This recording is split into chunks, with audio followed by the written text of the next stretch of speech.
this is the official RiME Any guide, and I will be showing you all how to complete this game in the fastest possible time. That is estimated time across all platforms of 1 hour and 30 minutes. This game is ran on PS4, Xbox One, and PC. And yeah, I will be showcasing to you all the current route and glitches as of June 19th, 2017. And if you're very interested in getting this game, I really recommend it. It's a very fun game to play casually as well as speedrun. And it's pretty short. It's gotten a couple of optimizations to get this as quick as possible. And hopefully we're going to be able to find more eventually. So we're going to start as playing a new game. So this is obviously after my first playthrough. So we'll be pressing a new game. And time does not officially start until we do the first input of when Inu is actually, like, we see the child in this game, Inu. And the last input is when we officially stop the time. So this is a loading screen. We're going to be experiencing 3 of these in the run. The thing that sucks is PC is the optimal choice. It is faster than both PS4 and Xbox One because PC would have been loaded around the spiral staircase about probably 20 seconds ago, PS4 5 seconds ago. Xbox One has the worst. So I'm playing this on the Xbox One. So yeah, I have the worst of it, which sucks, but it does not prevent me from actually speedrunning the game. So just keep in mind, like, if you're on PS4 and Xbox One and you really want to run this on PC and you're just not able to, just don't be discouraged. Play the game for fun, speedrun for fun, never go for, like, records or anything. That's just my advice. Just always play for fun. So, we start off with the intro cutscene, just entering the game. You see the tower in the background, the lightning, the storm goes on later with the, with all of the story and whatnot. So, a little bit about this game. It's a adventure puzzle game of a child called Inu, which was later announced his name later on by Tequila, just showed up. And he's trying to basically discover himself, which is the motto of the game. He's just woken up out of nowhere in the middle of an area, and he does not know what happened to him. So we get more of the story later on. So I will be, like, not spoiling it at all for anyone. So that's what we're going to be doing. We're going to be showcasing the route, the glitches, as well as the story. So Inu, this little child right here, wakes up in the middle of a beach. And basically, time does not start until you hold up or do whatever to wake him up. So time starts when he first wakes up. I'm holding up. Time starts now, pretty much. And yeah, so first and last inputs. So he just wakes up in the middle of the beach, just confused as hell. Where am I? He does not know where he is. He is confused. He has no memory. So this game is basically based off the 5 stages of grief, which are denial, anger, bargaining, depression, acceptance, which if we go to the next part of the area, we'll be able to actually get more of a hint. So yeah, so I'm going to be showcasing the tech of this real quick, just to showcase what it's like running this game. So past the second starfish is when we're going to be able to actually start running.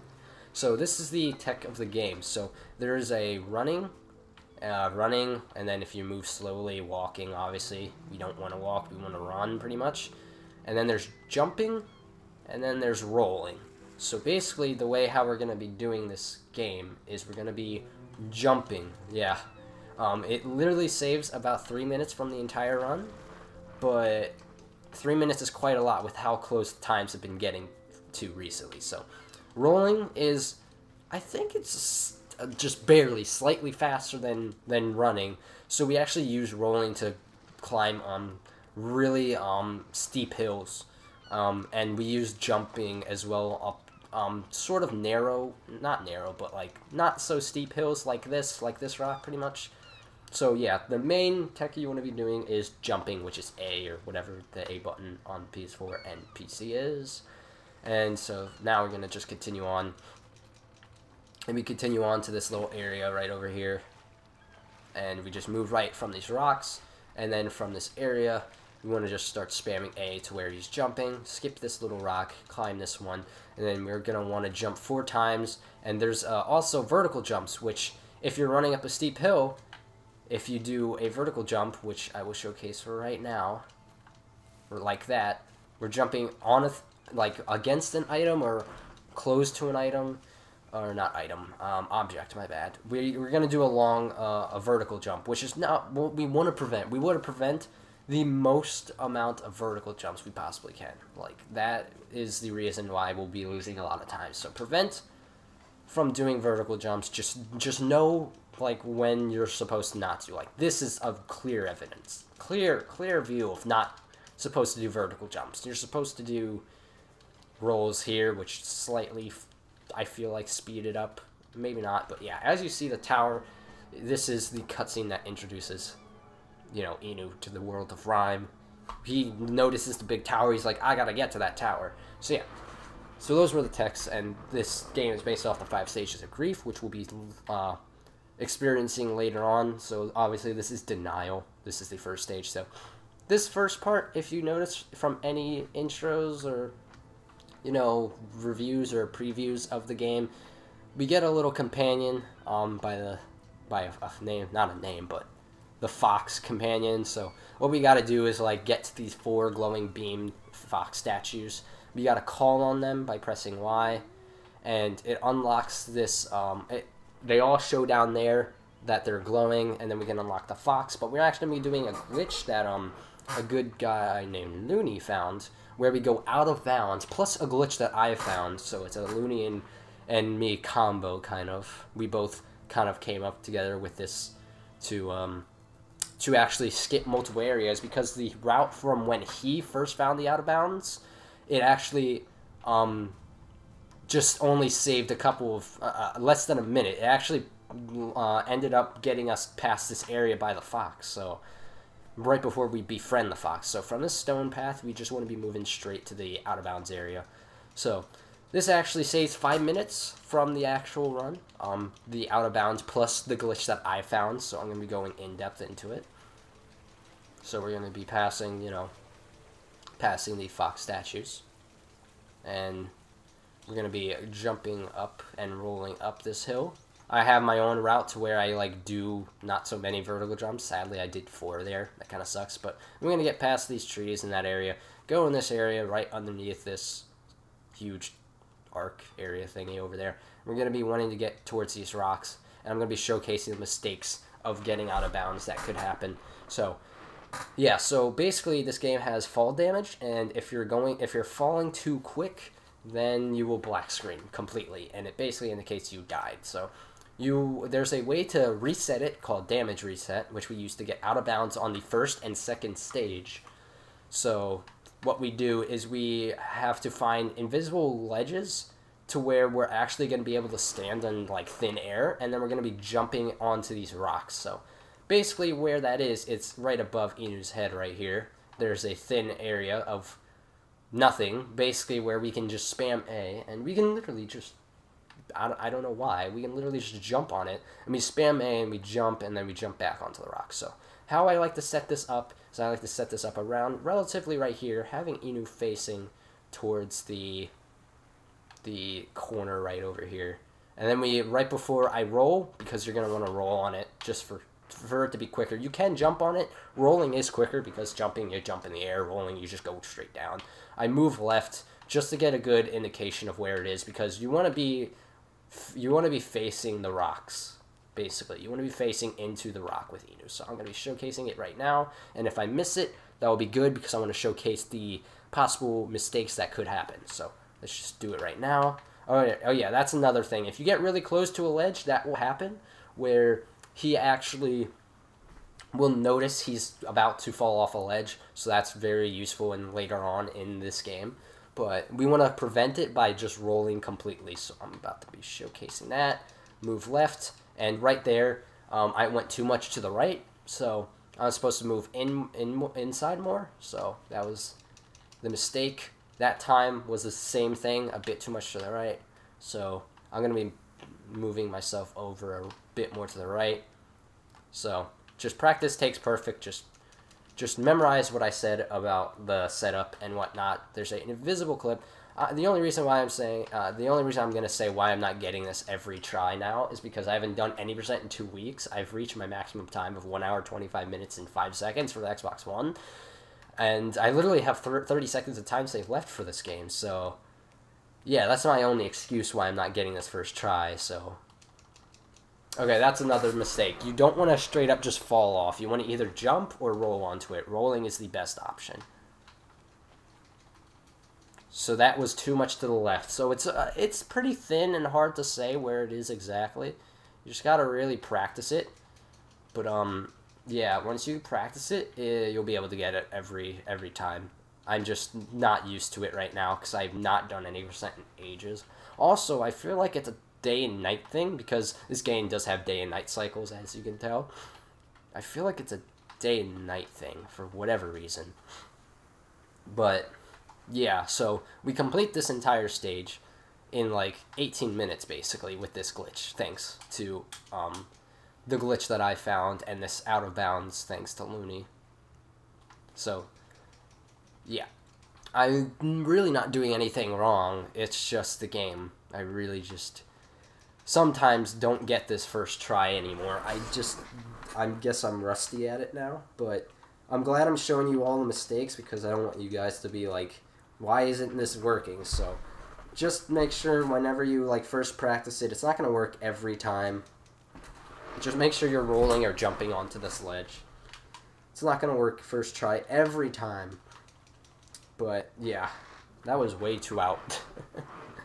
So yeah, just to make sure you're really close into the ledge, just roll down, and then there will be an invisible ledge. It's pretty hard to get. Oh, that time was perfect. That should have worked. But yeah, you want to be getting this like first or second try every time. So there's the invisible ledge, and then we fall down onto the rock. Sometimes he'll land on his butt, sometimes he'll trip, which we want him to trip. So there it worked. Just took a little bit more time than usual. So glad I got the mistakes with that to show you all. So now we're on this rock, so we actually get on these, past these rocks into the water, and we want to go under the water because there's a little jump area right here that if we're close to the bottom here, we're able to like do more jumps than usual. So that was 6 jumps, which is like the maximum we can do right there. And then from here, from this glitch setup, I like to aim myself Inu's head like in between these 2 dark lines that are right ahead of us. So we're about to go into the little glitch area, so you see everything is starting to glitch. We're out of bounds. And basically, this game underneath this area has layers of water, and for whatever reason, I actually found a way how to climb up this entire area, which I like to call the dome.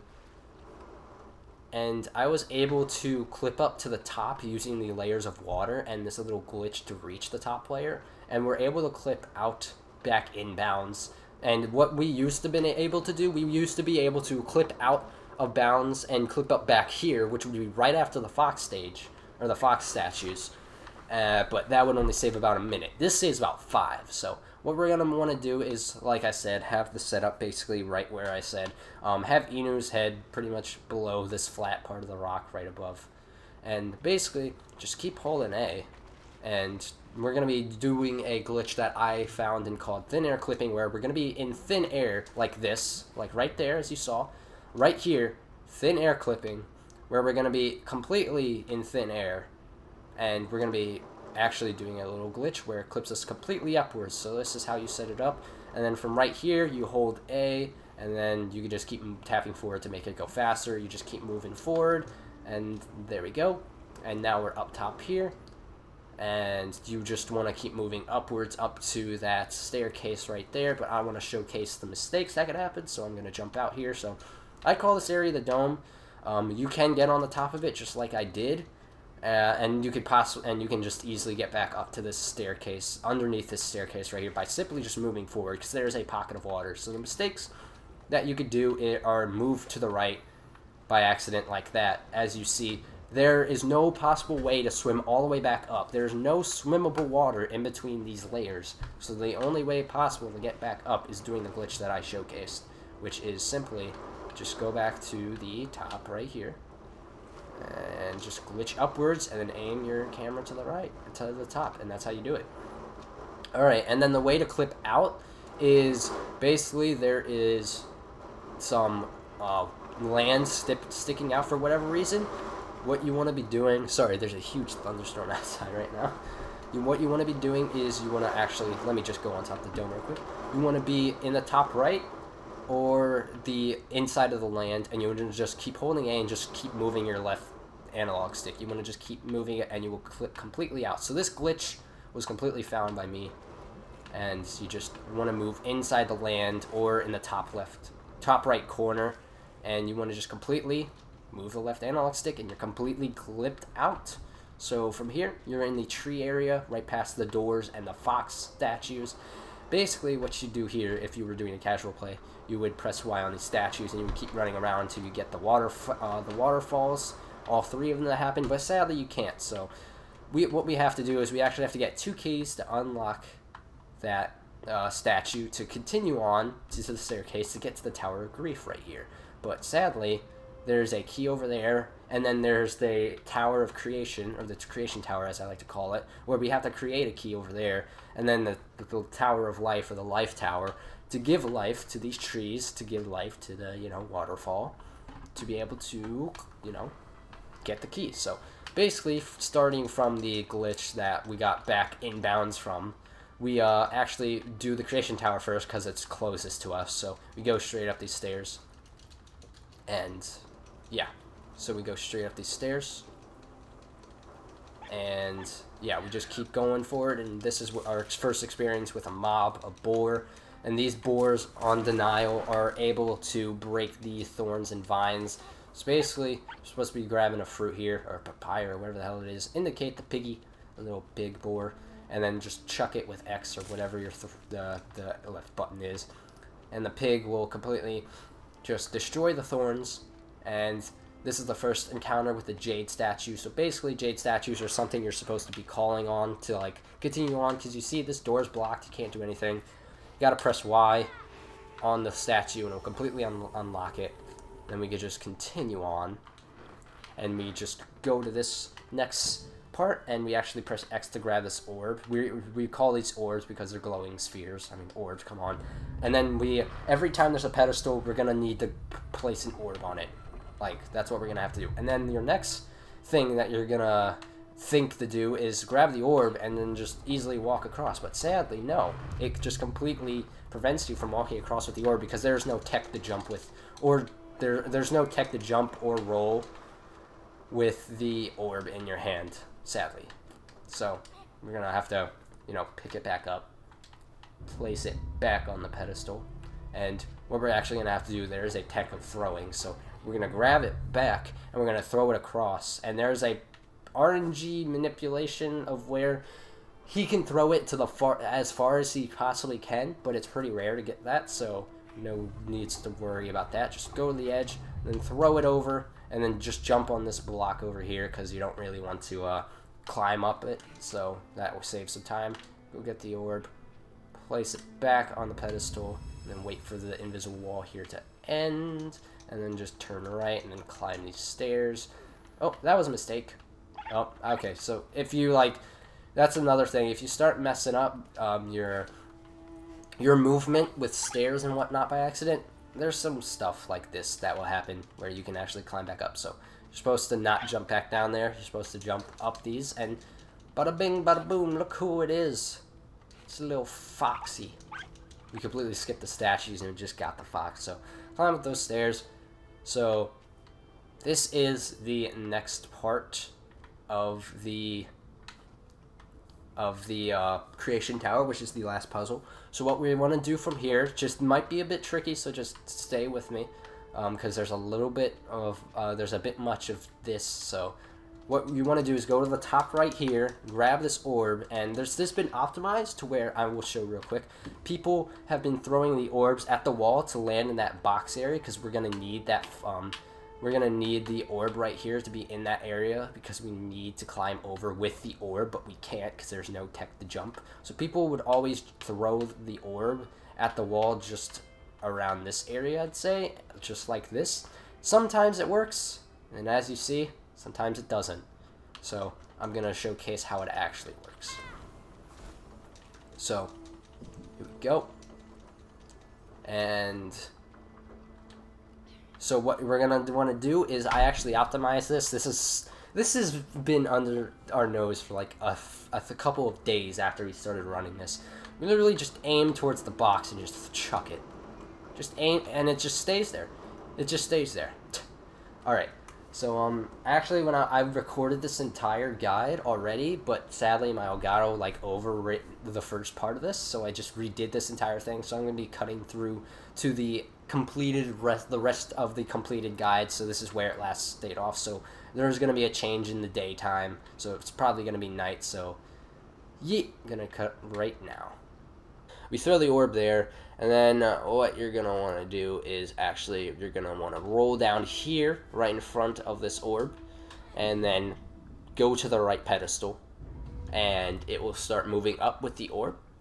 And then you're just going to want to jump up the block, grab the orb, and yeah, that was the only tricky part of this area, is throwing that orb.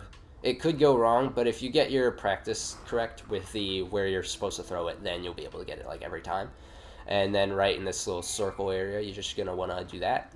You're going to want to just place it down, and then you're just going to want to jump and grab the orb and go to the left pedestal.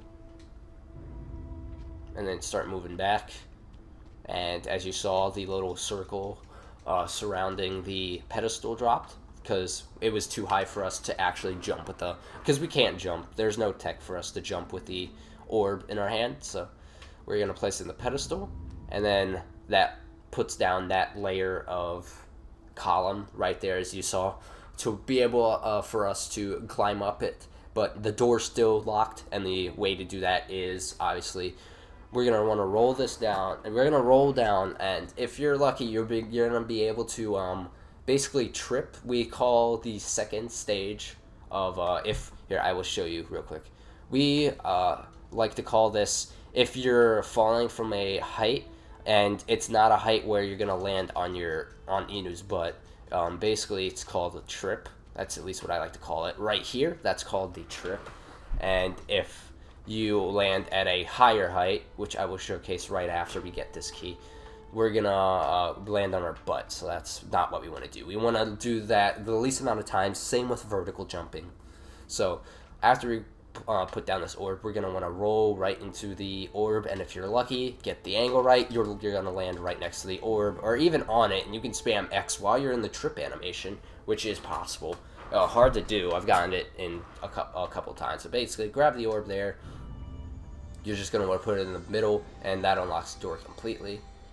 And just climb up, go this, and then this is the first time we're going to encounter something like this.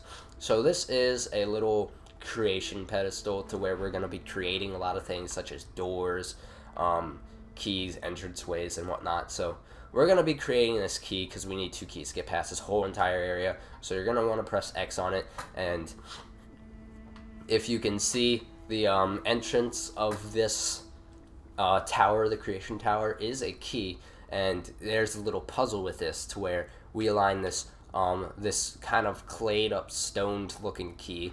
We actually line it up, and if you get closer, you'll be able to see it gets brighter, and that's the indication of you're doing something right. So you want to just get it right in the middle of that, and it will zoom in, and it will create the key, the first key of the game, pretty much. And we just want to go ahead and grab it, and now it's nighttime, so he's a bit freezing. That happens. So now what we're gonna want to do, excuse my sniffling and whatnot, I'm pretty sick. I'm just gonna take a quick drink because this is gonna be like a 2 to 2.5 hour tutorial guide, pretty much, because I'm going at my own pace. I'm not doing an actual run to where you guys won't be able to understand as much in depth. Because I get why people do guides on paces of their normal particular runs. It's because they just want to get it over with, and they want people to just know everything right away instantly without any in-depth detail. They have to find out themselves, but I'm not like that. I like to help you guys understand absolutely everything, ask no questions, just know like everything is being done at my own pace. So instead of jumping down here, because if you do, fall damage will get to you. What I like to do is I like to go over these gold bars. We like to roll down here, and then we do the same thing onto the stairs, and it saves us from jumping on Inu's ass. But I would like to show you, but I only have this one try. Otherwise, I'd have to go all the way up top here. So you basically just want to straight up just roll onto the stairs, and he'll trip on the stairs instead of falling on his butt. So, and then we just want to go across here, the bridge again. And now we want to do the life tower, and the quickest way to get from the main area, is move left towards the stairs, pretty much. Because we still can't get to that key over to the right, if you saw. We still can't get over there. We have to get the fountain to actually spew out water. So, we just climb these stairs. And we continue on. And watch out for this part. The camera angles really do suck in this game, so you're going to want to start moving top left for that. You just got to pay attention. And there's a little trick I found out for this not too long ago. Say it's probably like 2 seconds. But basically, from this area, it's wanting you to press B here and ledge climb. But actually, you can save time if you're over here and you decide to roll onto the bottom ledge, if you see right there. And it saves a bit of time. As you see, you're just running across it, and then you just jump over. Saves like about 2-3 seconds. So, yeah. I made a few little optimal changes on denial. Probably the best time to get this for when I split on the white screen at the end of the stage is probably the best possible time is a 17-minute 30-second denial. So yeah, so now we're in this little tricky puzzle. It's not so tricky once you understand it. So basically, you just want to pass across. You want to just pass this huge block part. And then activate this jade thingy, but make sure you're not too close to it, because you're gonna want to actually jump on this block once we call on it. So make sure you're a bit quick. And then once this erects, pretty much, you're just gonna jump across. I somehow missed that. I don't understand, but yeah, camera angles are a thing in this game and mess you up, and I was moving around too much, so I completely missed that. Camera angles can screw up a lot of things, sadly, with this game. So now that I missed that first try, the camera angle is going to be somewhat like this. So for this, you're going to start wanting to move down right-ish to where we're going to land in this area right here with this camera angle. We're going to press X. This is the first time we're going to experience a skull. So skulls have stuff on them most of the time, and sometimes we actually put stuff on these skulls. We call them skulls because look at them, they just pretty much look like skulls from all four corners, or four areas of them. So this one has an orb on it, and which means we can call orbs. So if you see at the top right, there's a statue that is not brightened up, and we're not able to get past this little door right here. So basically, you want to move your orb over to this kind of corner where Inu is standing on, like this 4-way corner.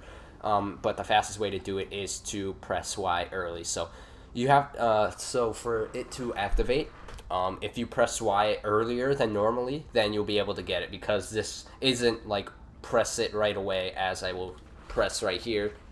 I press right there, and it didn't call immediately. So that is the one problem. So we're gonna press it right about here, and then the orb will be called, and the statue will be hit. And then we start just moving upwards. And then we're going to have to activate all of these 5 statues, if I can hopefully get it in one picture. I think I did. All of these 5 statues all at once. So the possible way to do that is obviously the skull orb right here. And this is where you're going to want to start to press Y. You're going to start to want to press Y once you're making the right turn right here.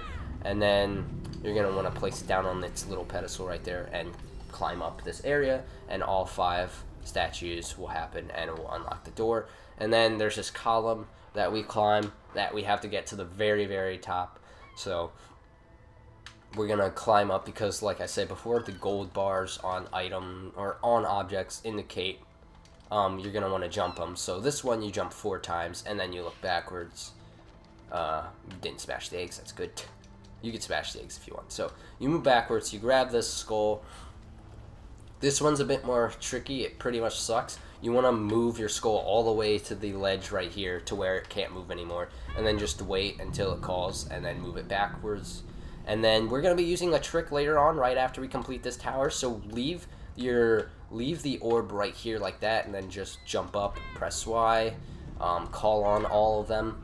I missed them all at once. You can do them all at once, I just missed them, and I was on a very limited time because I was explaining why you should keep that orb like that. So yeah, just make sure the orb stays somewhat like that. I'm just gonna make sure to get it perfectly. I'm gonna move it more towards the door because I want to be able to show you guys what it does later on.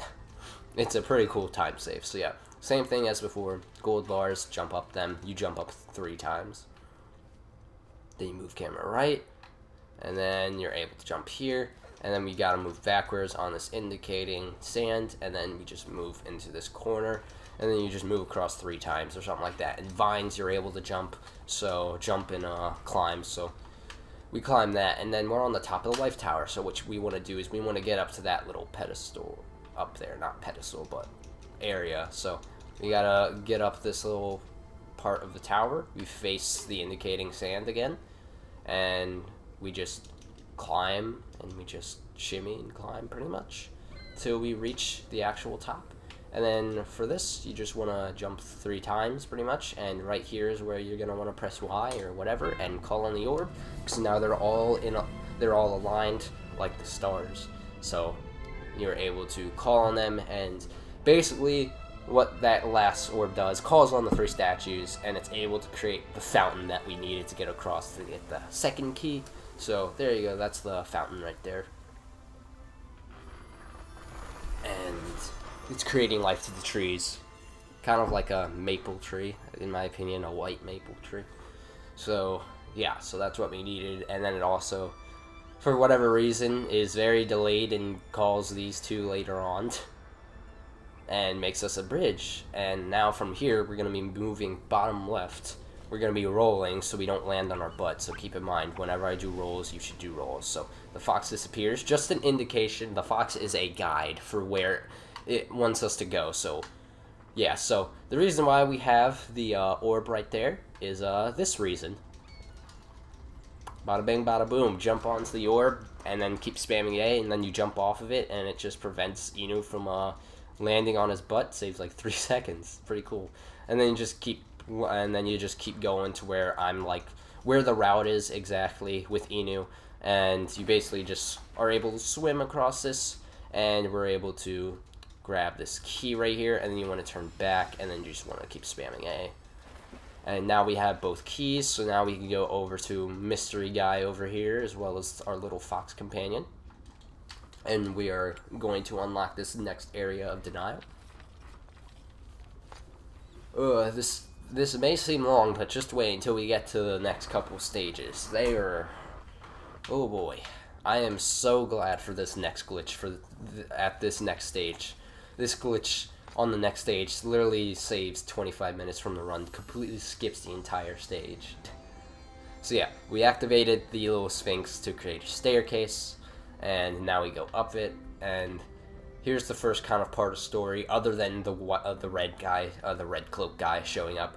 We get these 2 little paintings, and if you can tell, you got a little kid crying on the beach, and a grown man crying on a beach. I really don't know, but someone crying. So there's another hint of story for you. So I'll be covering up some story, but then again, this is for the speedrunning, but I just don't want to spoil anything for someone who has never seen this game before, just wants to straight up speedrun this. While we're crossing this bridge, as well as practice camera angle jumping, because we're not going to be jumping straight forward, because I'll die on purpose here. If we're jumping straight forward, we're just going to completely go off track, and we're going to start vertical jumping, which we don't want. We want to prevent from doing vertical jumps, so you just want to practice your jumping on different camera angles, because the game's like that.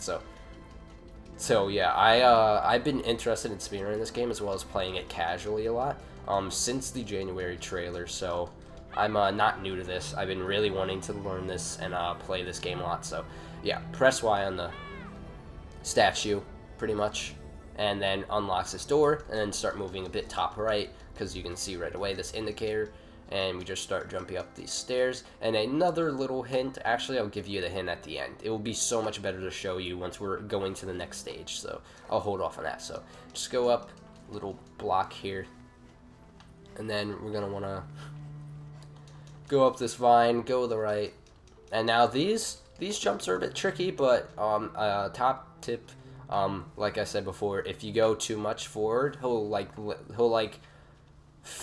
flinch off of a ledge. So that's what you're gonna want to do. You're gonna get to the part of the edge. I kind of went too early. You're just gonna kind of want to get to the part of the edge and then jump. So yeah, that like prevents it from happening, because I know during my casual playthrough it happened way too. I kept falling to way too much. So just get to the edge and then press A. And now we're getting to the last parts of Denial. So we climb this vines, and then you aim bottom right and jump over. And sometimes that will happen. You will land on this gold part, but you're gonna be. It's possible to do that. It's possible to get over without landing on the gold vine. So right here is probably one of my favorite little factors of this game. It is a time ball that can indicate day and night. As you see, it's just straight up rolling. But you can see these two statues. One's right there, and then there's like these weird engravings on the wall. So if we stand up this, nothing happens. That's because it has to be nighttime. So by the time you're gonna get to here, once you practice a lot, the ball will be around this area. So you're going to want to move it backwards. So I will indicate that really quickly, but I will just show you as we're moving the ball backwards what will happen. So we're going to really want to actually get the shadow perfectly like that. So the shadow to the left statue is going to light up that engraving, and we're going to want it we're going to want to get it right in the middle, because if we don't, look at that. We're able to free roam. That's the thing we don't want to do. So that's what the game does to trick you with this. You want to get it perfectly aligned in the middle, and as you see, it's not following us. The camera's not following us. So that's what you want to do. Just be sure of that. So by the time it's still day, the ball is about here. So we get past this stage pretty quickly without it being a hint of night. So we just want to move it backwards. This is the fastest. Or is it? I'm pretty sure the ball is going to be right here, because, yeah, the ball is going to be right about here, actually, now that I remember, because right when we do the jump to get on this platform, that is exactly where the ball is. So moving it backwards is the fastest. So we're going to move it right over here, press X, make sure the camera's not following you, and then you just get on the pedestal, and bada bing, bada boom, it activates this little cutscene with the Tower of Grief and the bridge. And yeah, so excuse me, I'm just gonna mute.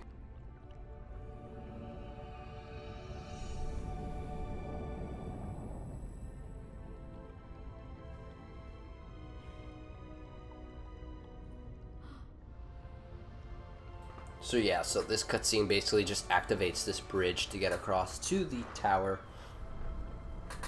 So now we just obviously go past the tower. And I'm gonna mute my mic real quick.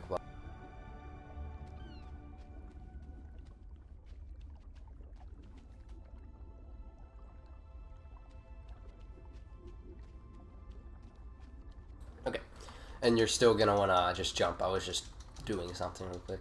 You're just gonna wanna jump across pretty much to the red cloak guy. So yeah, just keep going. Fox indicates you pretty much. I wish we had a name for the fox. But yeah, so from this area, you're just going to start to move right, and there's going to be a pedestal right behind this huge chair, Lincoln kind of thing. You're going to want to press Y, obviously, to call it. Opens this door up, and we're just going to move past this. Sorry if it's a bit dark. That's just how it is. I have the brightness up a tiny bit so that you guys can see stuff in the dark, because we do get to parts to where the game is dark. So from here, just move right. Here, move left. And sometimes, whenever we're going through puzzles and whatnot, you see how the game flinch. That just indicates that you're at the next area. And you're just going to be automatically, like, it's that type of a game, pretty much. So now we're gonna be in this little circle area with a bunch of vases. So yeah, so as you see vases, first thing you're gonna want, if in a casual playthrough like me, you're gonna want to go to the first vase, which you see. But actually, the fastest way, there's a hidden room where there's a vase in front. So we're gonna have to find that vase to get to it. So we're gonna go from where we just started to the right. This is the fastest way to get to this vase. Actually, let me just make sure my mic is still on. Yep. All right. Nice.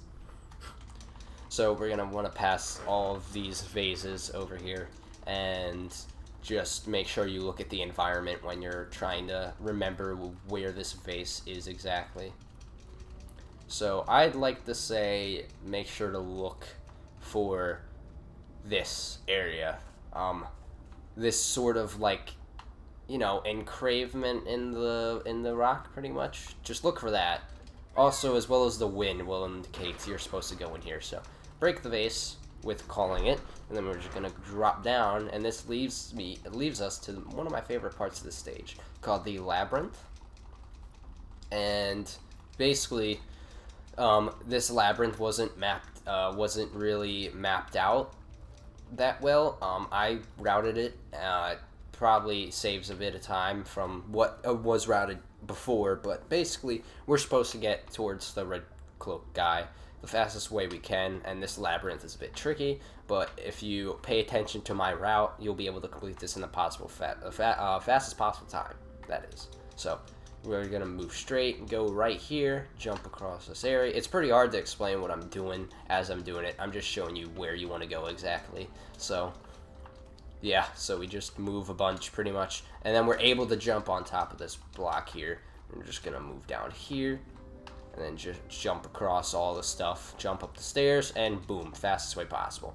And then from here, you're just gonna roll backwards. Make sure to do a 180 because you want Inu facing this area so he doesn't vertical jump like that. I was about to vertical jump, I almost messed that up. And then you just keep moving your camera, or not camera, but moving Inu, and then now we're in the Tower of Grief, and we're gonna just jump more towards, and sadly there's a cutscene right here of, well, hopefully you'll get it. I really like the engravings of the little fox on the stairs. Pretty funny. Oh man, I really want to get a fox plush. I really like this fox in this game. The only one odd thing that I thought that the Tequila did with this fox is that it barks like a dog. It's not it does not act like an actual fox. Like it's pretty funny, but this cutscene takes away a whole fucking minute, pretty much. Just completely brings us to the top, just to indicate we're supposed to get to the top, obviously. And there's the guy, the red cloak man, and then just goes backwards. And this is what I was talking about before with these stairs, like 10 minutes ago. So here's a little tip for stairs when you're trying to walk upstairs. You're actually gonna want to not keep to the inside, because that is the best possible way. If everyone would know, the best possible, fastest way of stairs is keeping to the inside of them. But sadly, since there's a barrier right here, that's preventing us from doing multiple, long jumps. As you see, we're like constantly vertical jumping, which we want to not do. So you just want to stay in the inside, but not all the way in the inside. So right about here is good, like in between the middle and the inside. And you just keep moving your camera, or move like however you want. I see people like have their camera all the way to the side and do this. For me, for my preference, I like to keep the camera behind you. It just makes better it makes it better in contact. Sometimes you'll come across vertical jumps. That's because you're getting too close. You just want to keep moving a bit farther away and just practice and try not to get any vertical jumps. And then we move into this little area right here that we're gonna be doing, and you see a big light at the end, which indicates the end of this level and this stage, and the beginning of the next stage. So like I said at the beginning of this guide, it is the 5 stages of grief. So we're exiting denial right now, and we're entering anger. So anger is the shortest stage, thanks to Thrill UK for finding this huge ass skip. literally saves 25 minutes from the run, skips this entire stage. This stage can be done in less than 8 minutes. So we just keep running into it until the white screen starts to get us, and this is where I would split right at this white screen, because that just indicates it's the end of the level, and you would get the achievement right as the beginning cutscene of the next stage starts. So that's just how I feel. But people can split however they want. Just make sure you're splitting, you're starting and stopping your splits at the same time as everyone, because that's what really counts. So he's looking around for his cloak, because as you can see, it's just missing. And I just fucking love this costume so much, because blue and yellow is a great combination. And he just saw his cloak right there, and you're just going to want to start moving forward towards his cloak. And yeah, just keep running towards his cloak. But yeah, now we're on stage 2, so this is going to take probably like 15 minutes.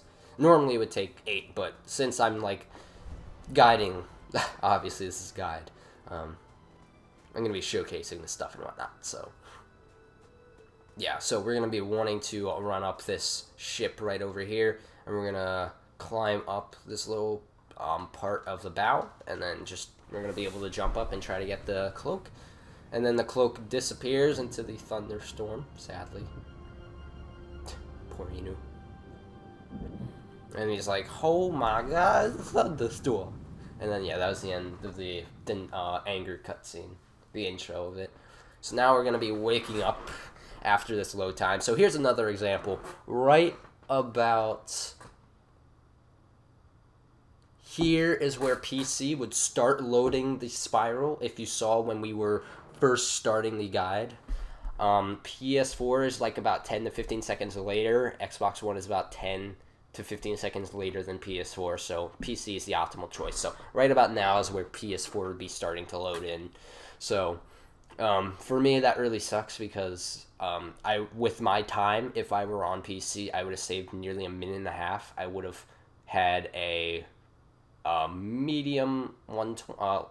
123 pretty much, with the current route and stuff. Obviously there's stuff trying to be found, but we've just been having a lot of problems with finding new stuff now that this game is still not even that old. It's not even a month old yet, and we are still trying to figure out glitches and whatnot to make this game possibly a sub 1 hour any percent, hopefully, but we haven't found anything yet to be able to have that. So the RiME community is still, dedicated to finding glitches on stages like stage 3 and 4, which are glitchless stages, because we have yet to find anything that could help us. So he just wakes up in the middle of this room with this man statue crying. It's kind of odd.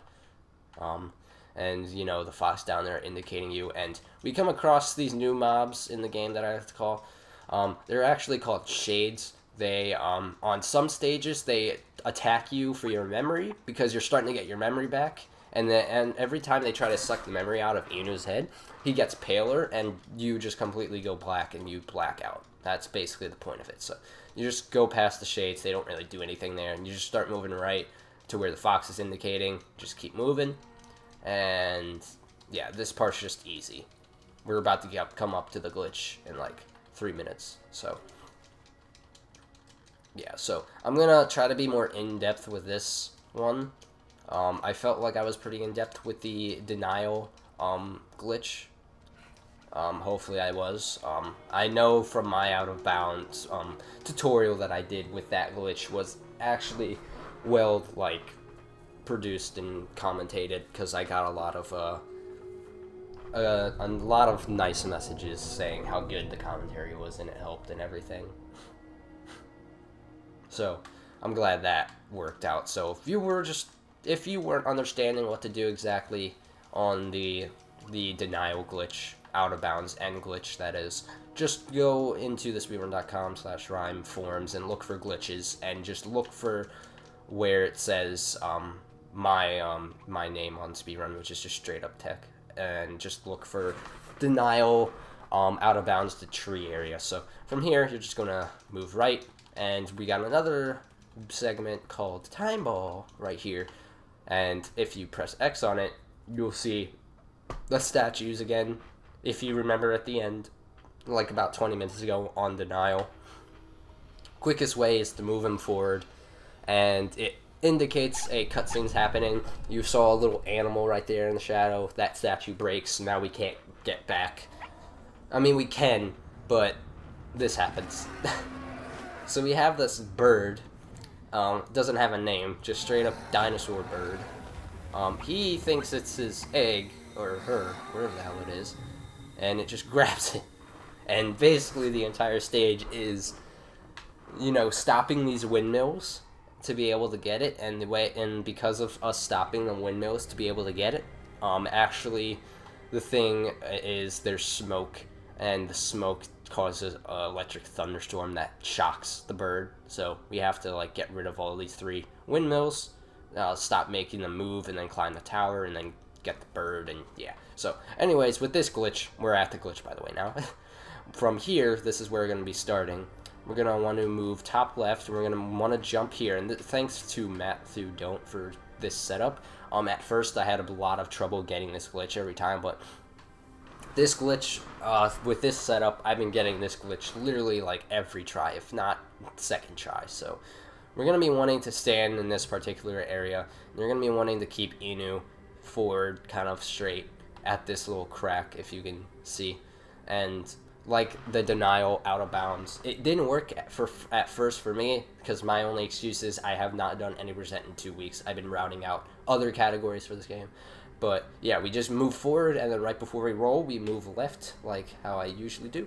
So I'm just going to go over the mistakes, because this clip is thinner, and it's more harder to do than out of bounds on denial. So I'm going to showcase the mistakes. So if you don't do left, if you just straight up roll, that will happen. If you just don't move left, you will just straight up roll. So you just have to copy my movement.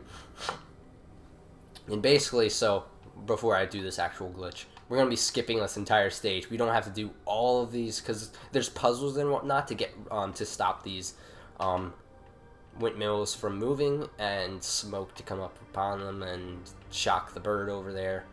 So yeah. So like I said, just this is a pretty good area. Move left right before you roll, and then spam A, and that's where the little thin area is. And then we're gonna jump down, and I'm much better at this than the denial. I mean, both of these glitches are in other categories, except for glitchless, obviously. But yeah, I'm much better at this. So you land down here, and you're completely out of bounds. And there's a few ways you can completely reset it. You're not going to want to do that, obviously. You just want to complete the game as fast as possible. So you're going to want to just keep moving forward. And sorry for the frame rate. It is console. So it's still going to happen even on PC and PS4. But obviously PC is the optimal choice. So you're not going to want to do anything but just move forward here. Just don't make... Like, there's only a certain few areas that you can reset this completely. But also, I did not know about this jump until a while ago. This saves probably like a second or two. You climb up this area, you just straight up get to the ledge. I completely forgot to. I actually did not wait until I hit the ledge. But you want to climb up this, hit the ledge, and then jump forward. And this actually saves a second from going all the way around, cross that bridge. Saves like 2 actually. No, maybe 3. I don't really know, but I just recently learned about it. And then if you're on your casual playthrough and you remember this, you just typically just climb this as if you just completed all 3 of the windmill puzzles and whatnot, and, you know, just completely destroyed the bird. Because when we get up here, there's a little cutscene, so you just want to climb this as you would normally. And then for this, you just want to get as close as left as possible. Just move up. And then from here, press B, move down. And then just keep jumping across and whatnot.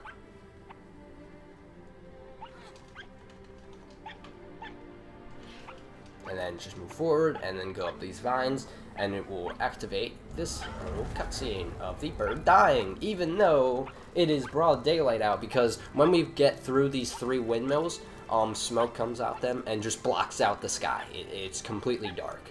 And it just makes sense with the environment, because the shades are out and whatnot. The shades on the top that are out, not the shades around the entire stage are out. But yeah, so just move up, and if you can tell, you hear the wolf barking in the middle of those shades, and the bird is still there because we did not go towards the bird to activate him to hit us off of the bridge. Because if you would normally do a casual playthrough, instead of doing this glitch, you would just straight up run towards the ball to get it back, and the bird would just chase you back, and he would knock you off, and then that's how you'd start the actual stage. But now we're able to, you know, get past this without that. So we just get behind the ball. It's pretty hard to indicate with the actual bird in the way, but yeah, just hold up, get rid of these shades, and then just jump, get past this, get past the fox, and then we'll activate this last cutscene. So basically, you don't want to jump at all. Don't jump at all because you will lose time. Don't jump because look at that. It's making us go backwards. So you just want to straight up, just go forward.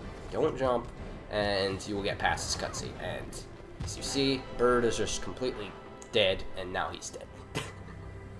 And then from here, we want to just move back to the time ball, and we want to move it left.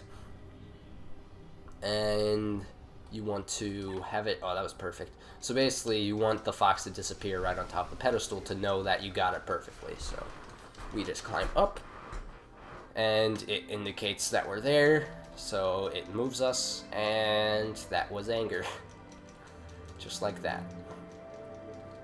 And then we have the engravements of the bird and the windmill and the smoke and whatnot. And like I said before, keep to the inside, but not all the way in the inside to where you're going to keep vertical jumping by accident. You just want to avoid the most amount of vertical jumps as possible. So yeah, that was the quickest stage. Not counting the last stage. The last stage is literally 3 minutes. Has nothing to do with actual puzzles. But yeah, this is basically the quickest stage. And now we're going on to my personal favorite stage for glitchless bargaining, which has a very cool environment as well as a one of my favorite video game mobs. I really like these guys once we get to them, but that was all of anger. Just like getting from denial to anger, you just keep jumping into the next stage past these trees. I really love what they did with the environment for this stage. This stage just is so great. So this is gonna be bargaining. We're gonna go right into the little keyhole into the next stage. So that was probably like 15 minutes of anger. Really did not take that long. Just wanted to explain stuff. So now we're here. So for this cutscene, it might be a bit weird. At least for my first casual playthrough, he was just looking in the far distance. I don't know what he was doing. I was starting to move my my analog stick, but didn't do anything until I saw right stick pop up. So on your C stick or right stick, you want to just move it straight to the right, because if you move it left, it does nothing, but move it straight to the right, it actually moves. So just make sure you're moving it to the right when you're on this cutscene.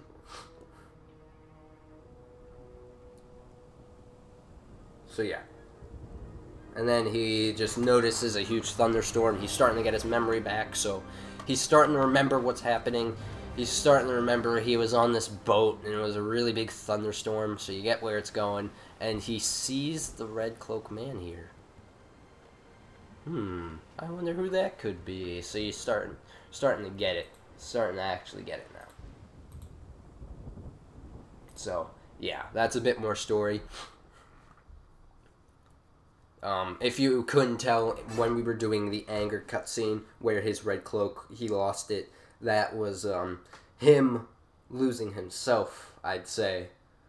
He lost it into the storm. But yeah. So, yeah, like I said, load times. We only come across 3 load times, which is from denial to anger, anger to bargaining, and bargaining to depression. There is no actual load time from depression to acceptance for whatever reason. So we only come across 3 load times that are differentiated from each of the platforms, which kind of sucks because it does lose time for platforms such as me doing the Xbox One, a couple of the runners currently of PS4. There's more PC runners, obviously. I don't think I'm getting this game for the PC because I just can't. Like I said, I'm a speedrunning streamer, and I can't do games on PC and stream on PC at the same time. So we wake up in the middle of this area. It is so weird. So this part is a little puzzle, but once you understand it, it's easy to understand. So basically, we want to go past 3 doors. Does not matter, whatever doors, unless you're doing the collectible for this part. But you just want to go through 3 of these doors to activate the next part. So basically, the quickest way to do that is to turn right and just go to this door. Just go through it, and like we did in Denial, where you saw the little flinchy thing, you saw the game sort of flinch right there, and now we end up in another part of the stage. So now we're above here, but now what we want to do, since we want to complete this in the fastest time, we go all the way back, and we get another little flinch detection, and now we're all the way back at the beginning here, and we do it one more final time, go back in the same area. It does not matter what area you go into, but this is the fastest way to do it, to get to the next area, unless you're doing the actual collectible. And then from here, you're onto this area with the water fountains. Go right, and you just keep jumping until you reach these next trees and water fountains, because this is a little puzzle. If you don't move your camera another angle, like about 45 degrees left or right, then it won't initiate the puzzle, because this stage has quite a few puzzles. It's more complex than the others. So right when you reach these 2 trees right over here, that's when you're going to want to move your camera behind you, I'd say, and start moving until you get the flinch right here after this fountain, just like that. Doors right there. So that's how to do that puzzle. If you don't do it and you constantly just jump, you're going to get this achievement called Patience, where you just straight up jump in that hallway for literally 2 to 3 whole minutes. It's so painful. But basically just move left past the statue.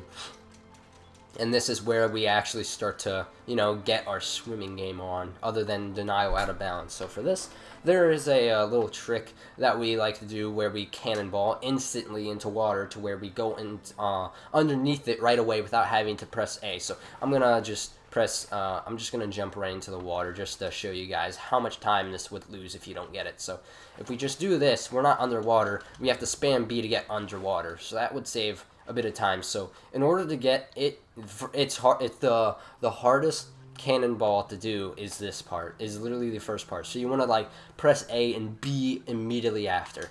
So that time I pressed it way too quick, so it didn't even work. So you just want to keep practicing with this. That time was a bit too late. So it is possible. It's just really hard to learn. That was perfect. Just like that. You will just completely skip doing spamming B to get underwater. And basically you just want to move to the little underwater caves, as these are called. And you just want to move through them. And you want to just move to the top left here to get to this next area. Start spamming A because you're on top of a platform. And just like the cannonball back here, move to the bottom right, because there's this door right here, so you want to just make sure you're moving your camera to the bottom right there. And now we're gonna move left. So this is any percent. If we were doing all collectibles, we'd move through that door right over there. So I will be making a collectible, or not a collectible, but a guide on all collectibles, as well as glitchless and 100%. So I think I'm gonna actually add 100% to all collectibles category, because you know, it's not that much. So we just move from that door area, top left. We just get bubbles that are necessary, like Inu's nearly about to just drown, so we just get air bubbles that are necessary. And then from this doorway we move to the right, or oh, my bad, we move left. We pass the final doorway. My bad. From that doorway you want to move left. I completely forgot we already passed that. And then we just climb, obviously. Climb this stuff. And then right here, there's a doorway with shades, which we can't get past, and this is where they will actually start attacking you. Actually, no, they won't attack you right here. Later on they will, but they're just completely past, just blocking it. And you see a little light indication saying, hey, you should come on top of this log. So yeah, we just roll on top of this log, pretty much. And we just get on top of this area. And the quickest way to do this is to move this left 4 times. And you can just hold the analog stick. So that's the quickest way how to get the shades, or get rid of the shades. And then we just want to move top right, jump onto the log, and then jump straight. And we're coming to a close with the underwater caves. And yeah, so this one's a bit more tricky. So there we go, got it. And we move to the left, and we're gonna go past these doorways, and then we're gonna try to keep as high as possible these doorways and start holding A, because now we're gonna want to go all the way to the top to this platform right here that will indicate to the next part of area, because the fox is right over there, plus the shell on the top right. And we're gonna start jumping to our little buddy, who's gonna indicate us to the next area. So we're gonna obviously follow him, and we're gonna, from this area, move right, because once we start moving towards him, he'll start showing where we're supposed to go, because the fox is a guide. So, and then from here, start moving left, and we're gonna jump on this far right of this area, of this rock, and then start moving right, and then do 2 little jumps here, and then get on top of this part. And then we're just gonna straight up jump and like land on this rock platform, and then start moving left. And then here's this last puzzle to get to the first mob, which they're called sentinels. We're about to come across to them, so we gotta get through this puzzle right here. And this is a little thing like I like to call orb placement, to where, you know how we were talking about in Denial, I will show if you're running and you press Y, the orb has a delay of being called and placed down. So I have figured out and mapped this out of the perfect times when you want to actually press the Y button, because if you see, there's a little indication right here that needs the orb. So if you're very close like this, it's going to work, obviously. But if you want to get through this the fastest way possible, because that's what you're going to want to do, you're actually going to want to press Y right as you're on this platform right here. This is the fastest way you're going to be able to do it. But you're going to obviously want to keep moving. So you're going to want to press Y earlier than that, and you're going to want to keep moving, so that, because if you are not moving and you press Y, it literally here, I will showcase right now. I'm moving the analog stick, it was not letting me move even as I was placing it. But if you're moving and you press Y, you're still moving, and you're able to jump instantly. So that's how the tech works in this game. So this one, obviously move right from that entrance, get the orb, get to the pedestal, and it will move up, showcase the door opening, and you just move towards it. So yeah, this is the longest stage in the game. This is a sub 40-minute stage. Kind of sucks. However, there are no legit glitches that have been found. We have found stuff, but they're not legit at all. But hopefully, eventually, we'll be able to find a glitch. I've been really practicing trying to find a glitch in this room, because if we can get past that doorway to enter that way, that area over there, we can literally press start, reload last checkpoint, and skip probably half an hour of this stage. So yeah, from this area, you want to start moving right over to this sentinel. These are the mobs that are called sentinel. We're going to be reviving a bunch of them to help us on depression, which is the next stage. So here's another thing with the orb placements I like to do. So you press Y right when you're in this bush, and you're running towards the sentinel, and the orb will be placed right around these flowers. So as shown here, and it will activate him alive for like 3 seconds. He moves his legs, still dead, sentinel. Then we just keep on moving, and then once we reach to his legs, we press Y again, and then the cutscene will start to activate of us reviving, as I like to call Sentinel numero uno. So this is a dead sentinel brought back to life. I really like the design of these guys. I just don't know whether or not to call them animals or not, because they have personalities as animals, but they're just robot-looking things. It's so weird, but I just love their design. Love how it's like this huge orb head with legs, to be honest. It's so cool. So yeah, you're just going to start moving towards it. Move to the right of it so that its leg you don't get caught on its leg. And actually, there's an achievement for beating him to the top, because this next this next cutscene does not require the activation of the sentinel. It actually activates once you get up here. So you will get an achievement if you beat him, and it will automatically activate the next cutscene. So you're trying to say hi to him. He breaks this wooden logs for you for whatever reason. You go over to him. He falls down. He's dead almost. And then he shows you stuff through his sphere. He shows you gotta get a head of a sentinel. You gotta put it on a skull. So this is where skull things start to come into play. You gotta, it looks like, create a sentinel, and then revive more sentinels. Makes sense? Makes sense. So yeah, my splits are accordingly named. So just like I said with the other guides, if you want to look up the guides or the glitches in the forums of the speedrun page, go to the resources and you have splits of any percent, 100%, all collectibles and glitchless. All done by me except for any percent. Any percent is Matthew. But he only has the 5 stages of splits. I have multiple splits. Named multiple different things, so yeah. So now we just move forward to where he broke the little, you know, the woods. So for this little area has a bunch of shades, which I want to showcase stuff right here. So on some stages, in some parts of some stages, shades will actually attack you. So right here, this is what I was talking about. The shade is sucking the memory out of Inu. He's getting paler, and then he just completely, any second now. It's hard, like multiple shades can do suck the memory out of you at one time, but it just took longer because of one shade, so we blacked out completely.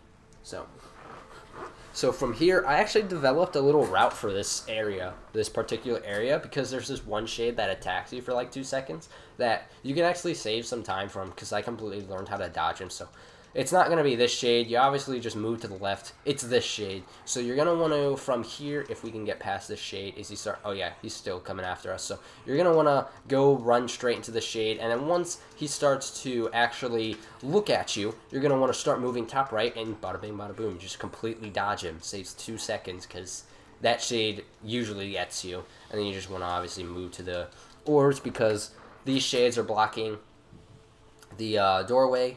And you just want to place the orb down, get rid of these shades. Oh, I completely did it too early. As you see, the memory's being sucked out of me too quickly because there's more than one shade. But I did it way too early, so that's just another thing with the orbs. So you want to place it down right around here. And it completely destroys them. And then move to the top left here. And now this shade, this is something that can really cost a lot of time with the run. So basically, if you see, there's the indication of sand over there that we have to get to, but there's shades blocking it.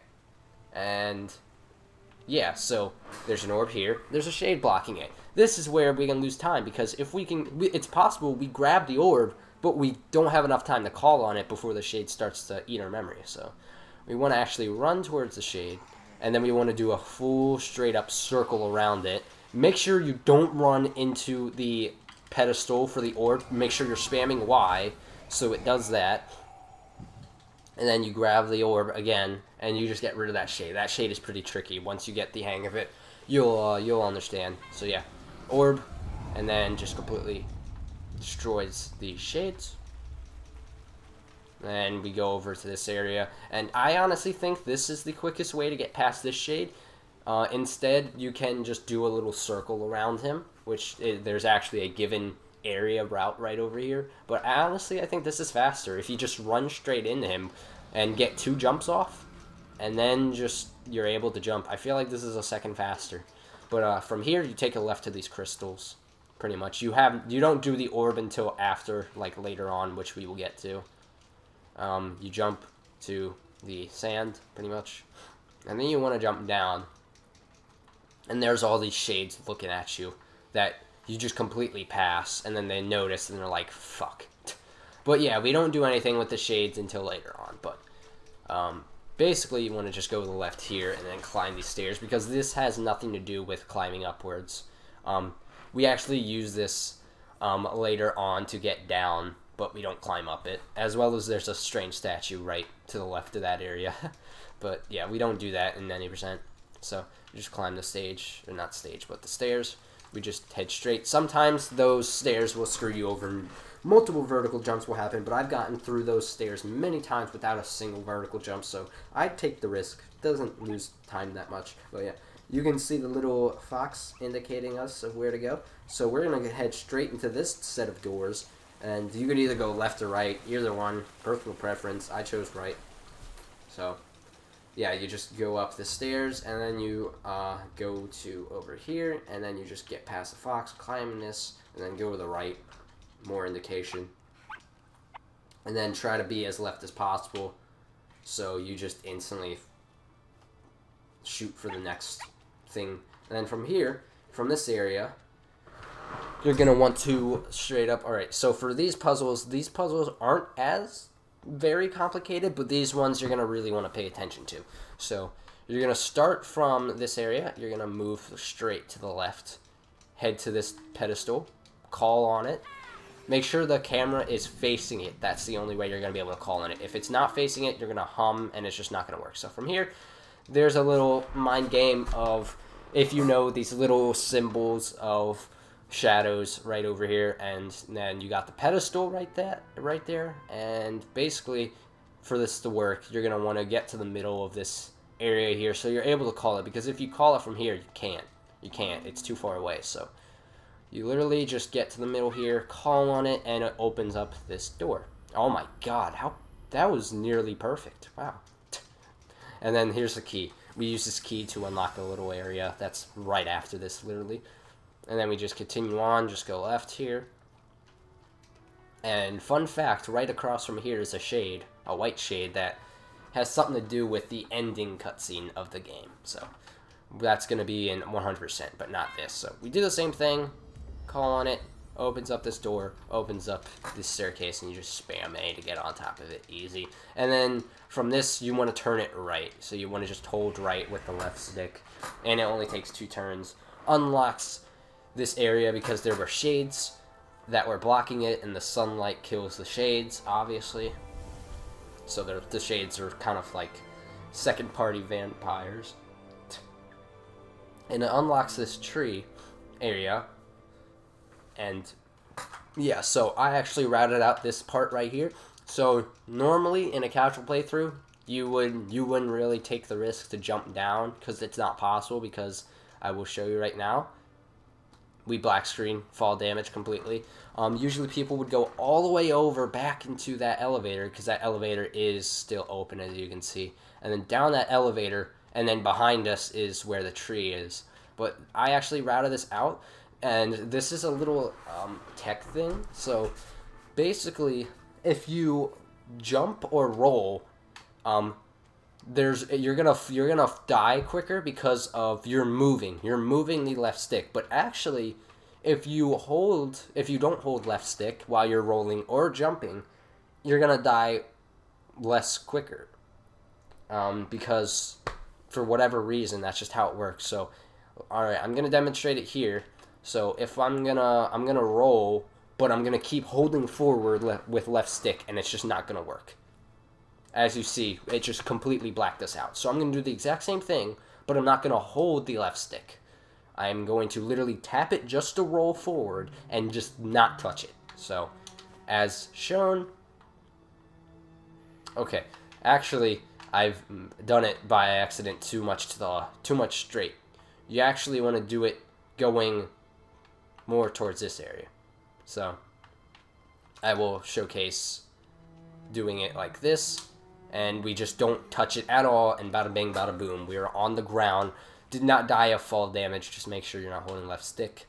So that's another mistake that I'm actually glad was shown. If you move too much to the left, right over here towards this pedestal, it will happen for whatever reason. But if you move towards the golden rails right here, it won't happen. So make sure you're as close to the golden rails as possible when doing that trick. So yeah, I found that saves a lot of like probably 15 seconds or something. But yeah, jump over here, put the key in the keyhole, obviously. Unlock the next area over here. So this is where the first part of the Sentinel's memory comes into play. This is the little area of the tree where we get the Sentinel head. If you saw the little tree in the background of that little flashback, we activate this, which activates a waterfall thing around the tree. Gives the tree life. Tree out just comes it just dispenses a fucking Sentinel head for whatever reason. Bada bing, bada boom. We go back, we obtain it, because that's just what we gotta do, man. And this is where the first part comes into play. So now we got a sentinel head. And now the tree is not given life anymore. It is basically dead because we just pretty much, you know, took its life source. And from here, from exiting the tree area, you want to be moving left because this is the area of where we actually have to create the sentinel, because we can't move towards that area until it's after created. So we put it on the pedestal here, and you'll notice there's a skull with a, you know, a statue right there, because if I were to take the sentinel head back, I can't go back because, you know, it's locked. So the only way to do this is obviously just jump towards the pedestal. Make sure you're on an angle like this, because I will showcase this now because this happens later on with skulls. If there's a little ledge blocking like that and Inu is facing towards it, his foot is going to get in the way and it's just not going to work. So make sure your angles are correct with these skulls, just like that. And then it will come down on the statue and break it, and it will hold up for us, and we got the sentinel head.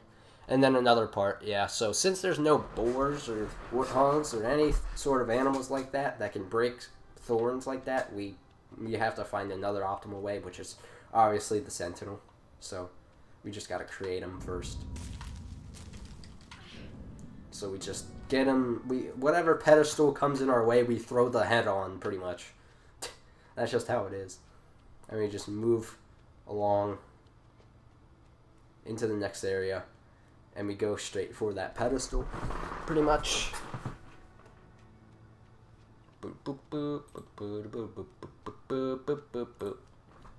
Make sure everything's still recording and whatnot. So yeah, we put him on the head pedestal, and that has nothing to do with any percent. That's actually where a collectible is, so we're not doing that until all collectibles. And we move on to a little keyhole indicator thingy, and for this one, my tip is to move straight down left, and then at the last second, move down. So I'm going to demonstrate it right now. So before I press X, like right after I press X, I'm going to hold down left with the analog stick, and then once I'm pretty certain it's in the right position. So I'm just teaching you how to like position these perfectly to where you don't have to like reposition them to actually create these things. So it's really important. It doesn't really lose any time that much, but it's really important to get these. So you can only be saving time, basically. So down left. Oh, that was a mistake. I was moving too much down. All right, here we go. Down left, and then move down. There you go. That's exactly what I want to do. And then, as you saw, we got the sentinel head on a skull. So this is the second part coming into play. And then we just go over. And we actually just grab the skull. And if you see, like, you can move them all around, but you got to move them on a platform because skulls require platforms. And as you see, this platform seems pretty suitable for it. And it lights up, and then it creates this little thing right over here, which we are indicated to press Y, and this is what I like to call revive sentinel. So we're reviving the sentinel that was lost in the tree, I guess. So that gives him life, and for whatever reason, he turns completely the opposite direction. Don't know why, but yeah. And, well, he's been given life. And he's just looking around to whatever the fuck happened. He sees Inu and he's like, who the fuck are you? So yeah. So he befriends him pretty quickly. Sentinels aren't harmful mobs. They're pretty fucking chill. I love them. So yeah, grab the skull again. We move it forward to indicate on this other platform. And then we wait like 3 seconds before we can actually call on this, because as you saw, I literally just called on the statue and it did not work. I don't know why. That statue pisses me off. It just happens. So you just wait like 3 to 5 seconds, and then you want to start spam calling it. Make sure the camera's facing towards the statues. Your camera should be facing towards all statues you call on for it to work. And then we just move across. You saw the little cutscene of the sentinel head just going across the golden rails. We go across it as well, and then we just keep jumping on it. So So yeah, we climb across that ledge, and then we move him forward.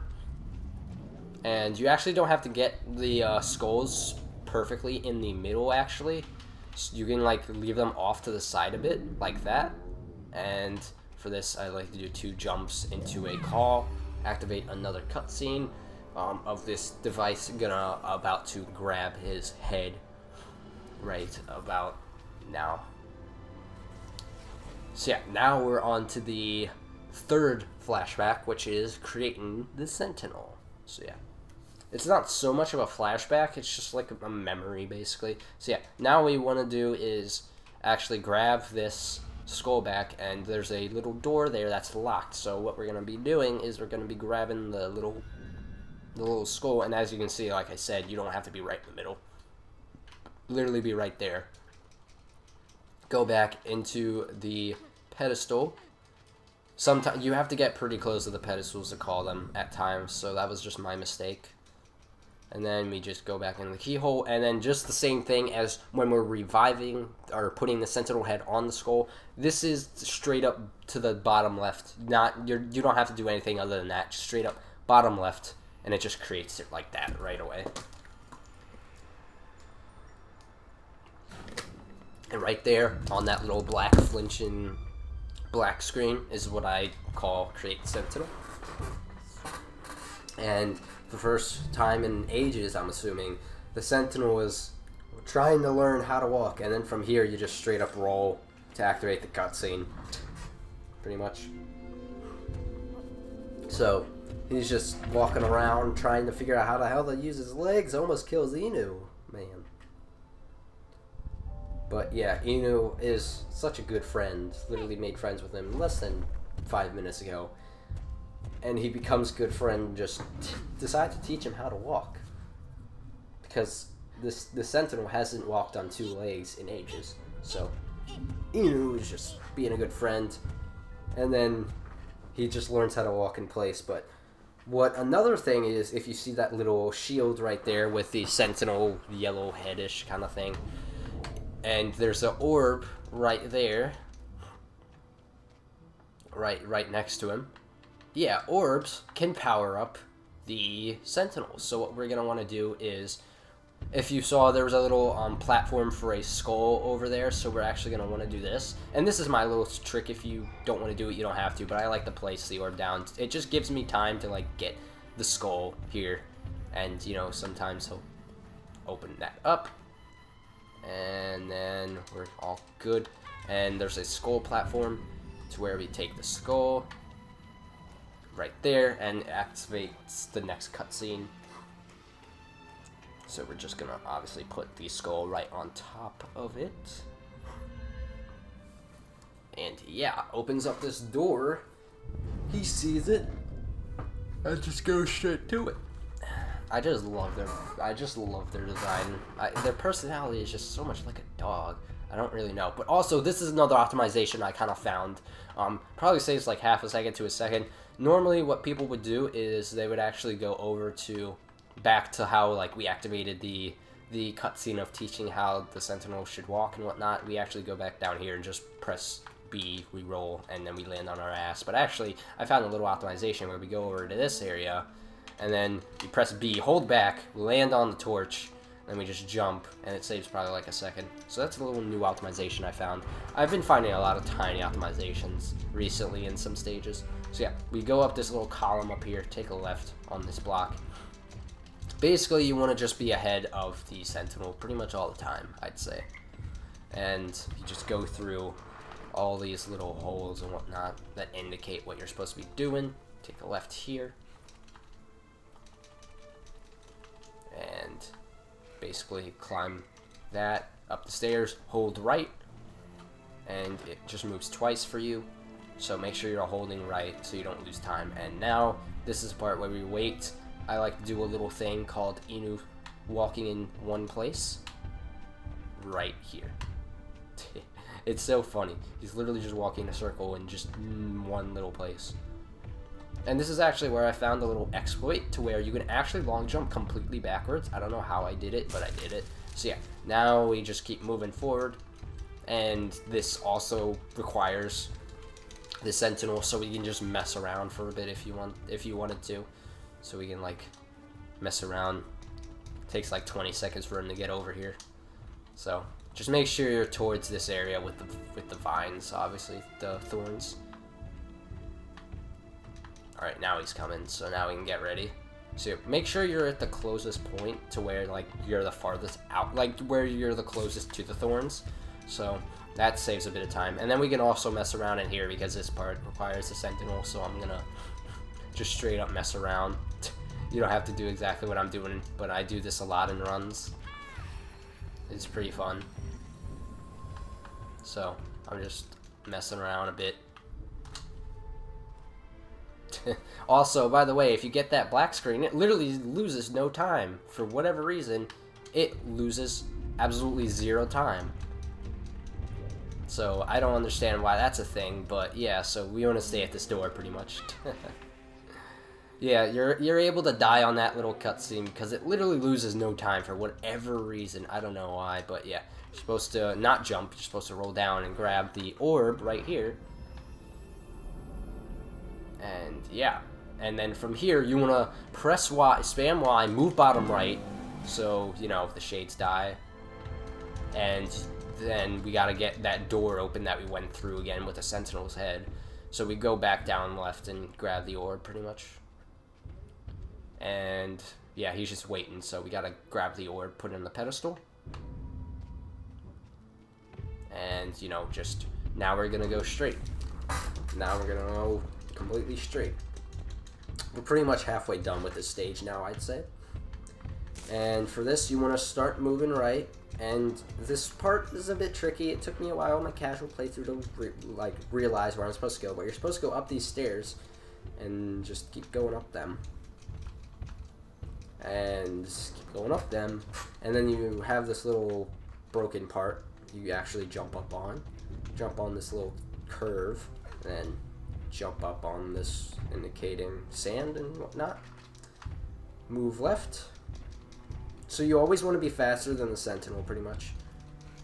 You just will always want to be ahead because the sentinel does require for you to be ahead, and if you're way more ahead than it will move faster. So, like, if I were to stay back down there, it would literally wait until I did something to like advance on to the stage for it to move. So you always want to be ahead of it. And then for this part is literally like the same as before. You can just mess around and do whatever. So we're just gonna mess around a bit. He's about to come into the room.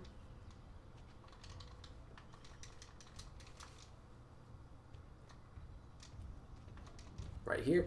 So we're gonna be wanting to stand around this area of this golden circle pretty much, because he's gonna activate a little drop off. So we're gonna just straight up stand right here, and then move to the middle of it, and then he'll come onto the platform with us. Make sure you're aiming right behind, because there'll be vines, and you just jump towards them, he'll break them, and this is the next part of this stage that I like to call Fox and Sentinel, where they both meet for the first time. And that was actually very good. Sometimes when I'm getting to this cutscene, I vertical jump at least 3 times because of this freaking Sentinel and the thorns and whatnot, but I didn't vertical jump once, so that was pretty lucky. So we gotta go all the way back with the Sentinel now to the Tower of Grief, pretty much. And he does this little cry, which I fucking love, dude. It's so great. So now what we're gonna want to do is obviously follow them. The fox is always a guide, so make sure you know that. Just keep following him. And we're gonna want to just move to the left. And just make sure you're past the Sentinel, because this next part does require the Sentinel, but you should be there first because you have to activate the Sentinel. And when we need to activate it, we gotta use an orb. So, yeah. So, we're gonna need the orb right here. We're gonna wait for the Sentinel because we have to. We're gonna wait in this particular area. Doesn't matter where, just make sure the Sentinel's pretty close. And now we're gonna move on. And then we just jump up this sand area. And then this is a little trick I like to do. This is pretty risky. I actually didn't do it in my 1 hour 25 minute 5-second run. It's pretty risky, but since there's a throw mechanic, you can actually throw this down because you can't jump with the orb, so you can't jump on these ledges. The only way to get past it is to jump down.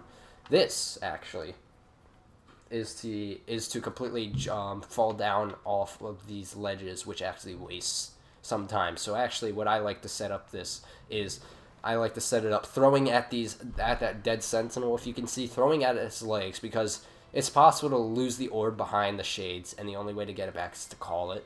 So I like to throw it at the sentinel's legs sometimes. We'll get unlucky and it hits a ledge like that, which kind of sucks. But I'm going to do it again just to show you guys what I actually mean. But RNG like that can happen. It really does suck. But just try to do what I'm doing, where I'm aiming at the sentinel's legs, I throw it, and it goes straight down.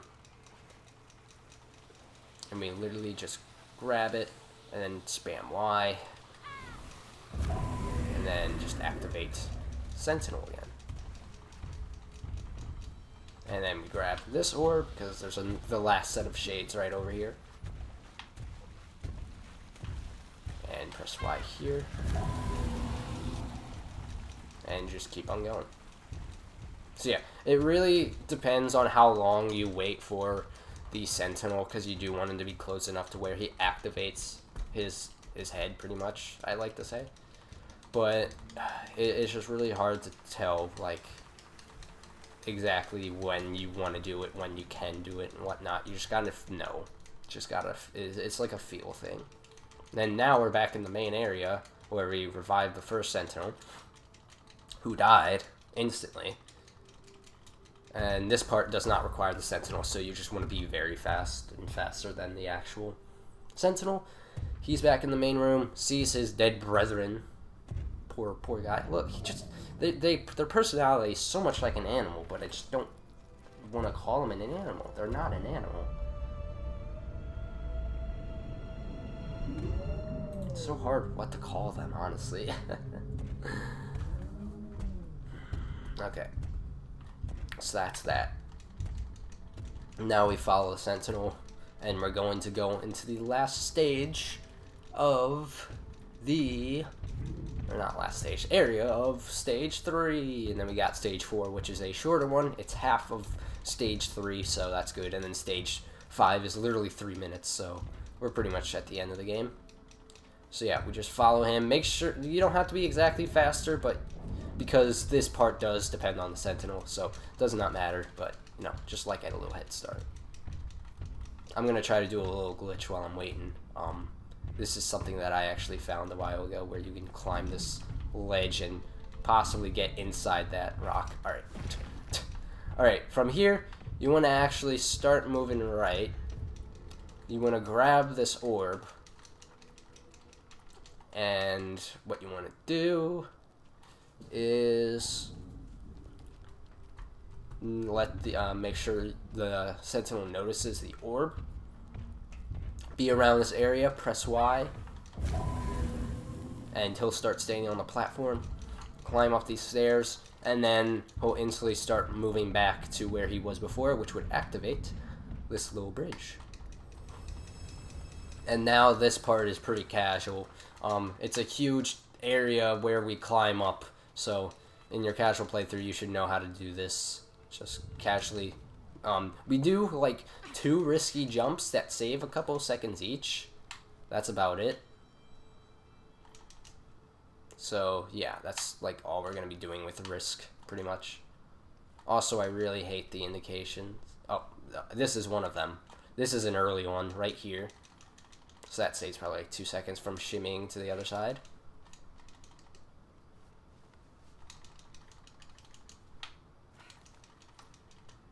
This one's automatic. This doesn't count. This one is a little risky jump that we do straightforward. Right here, make sure you're aiming to the left, and you grab the skull at the top. And we're not going to be doing it the casual way. We're going to be doing the speedrunning way, which I wouldn't say it was created by me. Even though I like did it before I've seen anyone else talk about it, but when I was like doing this Actually doing this, I know a good friend of mine who is another runner of this game actually just was like, you do the same thing as me on here. So I'm not saying I created it, but I'm pretty sure I did find it first. But instead of doing this casually, where you would normally get the put the skull over there to what it would do is it would actually move this whole pedestal with the actual pedestal on the top to the left to where you are able to because you know when there's a pedestal there's got to be something on it, that orb climb up, or not climb up but walk up the stairs, and then you're able to just get the pedestal and just place the orb, come back down, get the skull and place it on the stairs to be able to create the little orb in the very back. But for the speedrun way, you want to place the skull right on the stairs, and this is a bit risky. You have a limited time, so it's very risky, but you want to grab the orb, you want to place that skull on the stairs, you want to get the sentinel notice, you want to stand in this corner, and right when he's about to move up on it, follow my directions right here. Move in the inside of the stairs. You are on a limited time, because he will start moving right as you get to this, and I was pretty lucky right there, and then I was able to place it, and then press B right away and move so you don't land on the ledges, and then you're literally able to just, you know, go over here. So that saves quite a bit of time, actually. So I believe I did find it, but I'm not taking credit. And then you're able to just go over, and this is going to be straight right, pretty much. And creates this orb to where we revive all these sentinels around, all these 8 sentinels if you've seen them. Let me just, obviously, if Inu wants to roll, he can. There we go. And then we just, obviously, go past this area into this, and we revive all these sentinels in the wall for whatever reason. And this is basically the last part. Well, this was the last puzzle of this stage, so we do that just like we revived the sentinel's head earlier on. We revive all the sentinels back. Inu's like, holy shit. It's a lot of sentinels. Yeah, they're so ancient, they have like grass hair growing out of themselves. So basically you want to be faster than these sentinels, because the sentinels aren't required to continue this part, but we want to just be faster than them. So we follow them, obviously. Oh, that was good. Usually you get one vertical jump right there. You want to pass this door right while you're passing the third place sentinel. This is like Mario Kart. Just passing the sentinels. And then this is a place where you get a lot of vertical jumps, but you just risk it, really. So yeah, I'm much faster than the first sentinel, so that was very good. That was a very good race. I like to call those races. That's what we do with reviving Sentinel 1, and then that was revive Sentinel 3. No vertical jumps here. That's actually pretty rare. Not counting that stair, though. Yeah. But, yeah, it's not required for the Sentinel, because there's like, automatically a Sentinel already here. Just go over to the left, get on the pedestal, bada bang, bada boom, bargaining done. And now you take these Sentinels with you to Depression to do something sad, because it's Depression. Depression's supposed to be sad. We just continue on. I really like this part. I really like how they designed the stuff and the environment. Like I said at the beginning of the stage, I really love the design and environment overall of that stage. It's such a great stage, in my opinion. You know, if eventually we find another glitch, or not, yeah, another glitch, and we find it for this stage, I will make an update. And if there's more than like 3 new glitches that save a huge amount of time, I will make an updated guide, redo it all over again. But as of now, this is the current route of June 19th. So almost a whole month after the game has come out, we found 2 major glitches, and out of bounds, and we found a lot of unlegit glitches via trainers and whatnot. So yeah, same thing as entering the next stages, go over the staircase, go right, and now we're bringing the Sentinels with us, and it's already depressing when it's a dark room and there's water, so yeah, just make sure not to hit into any rocks for vertical jumps. We usually go into this water right past the first Sentinel, and just swim in it. Going underwater and swimming does not do really anything but lose time from actual swimming, because you go underwater and that just loses a bit of time. So there's no point. Just go over to the keyhole, and then the white screen will pop up, and that is the end of bargaining. So now we're on to a 20-minute stage. So basically half of bargaining, where we take the Sentinels with us, and this is where it's all piecing together with Inu. The storming rampage, and this is required input, so just keep on holding up. And he's just calling to the red cloak guy, because they're in trouble. They're in a huge water storm thing in a boat. The red cloak guy is, well, as you can see, he's literally about to die, and Inu just wants to help him. And then there's where he gets the red cloak.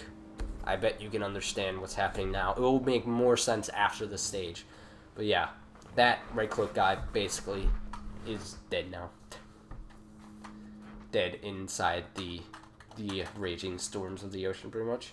And now we're back on the third and final loading screen, which wastes so much time for PS4 and Xbox One, because right now PC would have been done.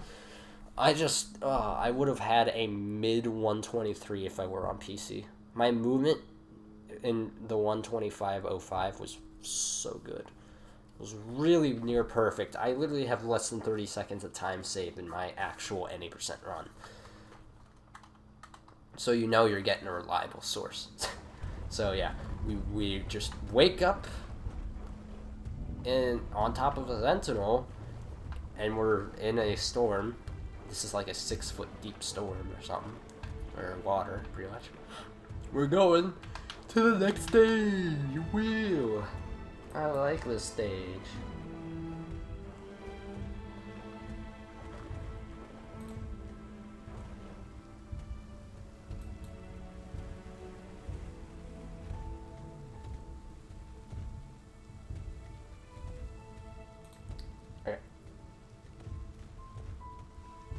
Okay, so I was just looking at my Elgato, because by the time my Elgato reaches to 2 hours, it like doesn't actually completely continue on with the time. It just stops at 2 hours, but it still records.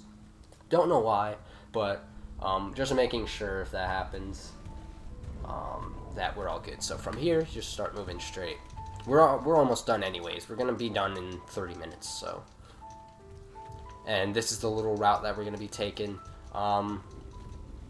Gonna be taking a little escort, because I used to do this corner, and I just recently learned it loses a second. So we literally just go up to those stairs. Don't take that little corner that I was talking about. Like, it wastes a second. I did not know that before. I like time so many things and optimize so many things in this run. So yep, just keep going how you normally would.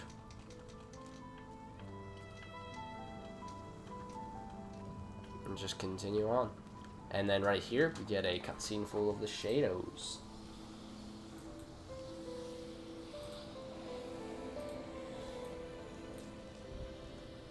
Alrighty.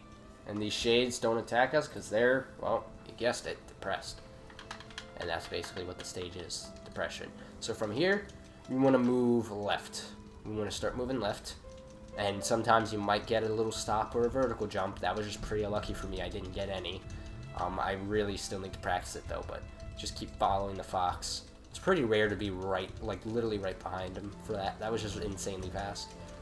And then this part does not require you to if you're just in this particular area, the sentinels would start going. So, yep, they're being helpful. They're putting themselves in these doors to unlock to the next area, to where we're able to continue on. So, shout out to the sentinels. They're dying for a reason. So yeah, we wait for the door to open. And then for this one, is a bit tricky. In the casual playthrough is a bit confusing at first, but if we go over here, we can't actually climb up this. Only sentinels can. Did that on purpose. So basically, you just want to be pretty much in between this arc right here. This little square arc. You just mess around for a bit, because you gotta wait until the second sentinel right here comes up. And then we start moving back, and he actually knocks down this huge block, a pedestal here. So we want to be right in this area, so I like to just move in a circle just to mess around with.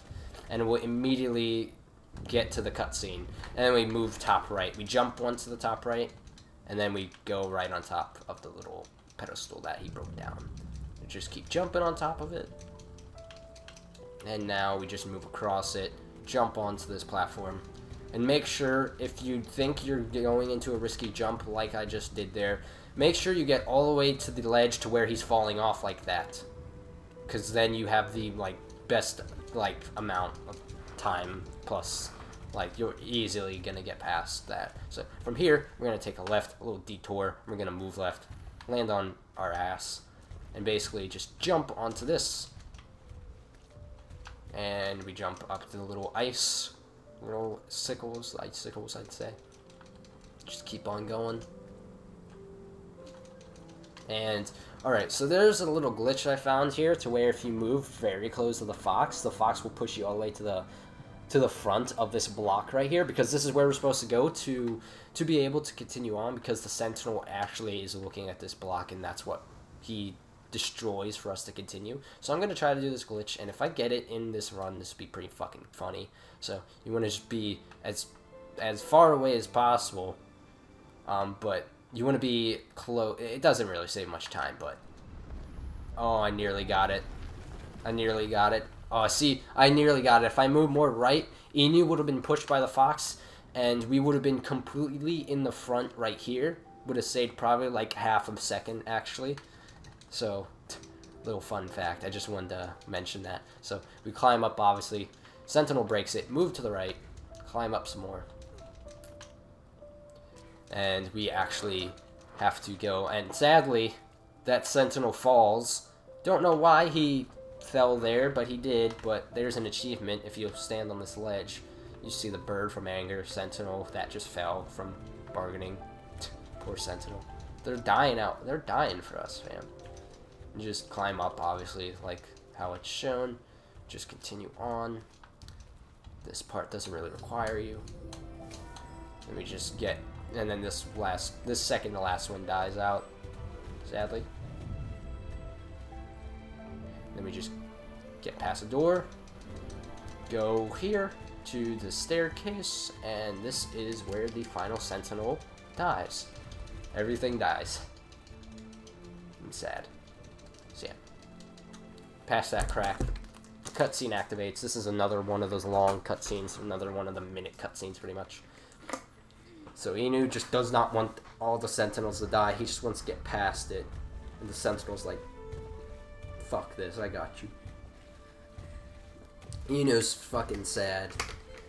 This is where we start experiencing the emotion and shit with Inu.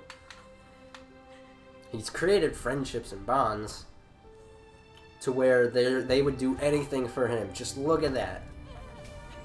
Kill themselves. Do anything for him. Now all he's got left is the fox. It's sad, dude. It really is sad.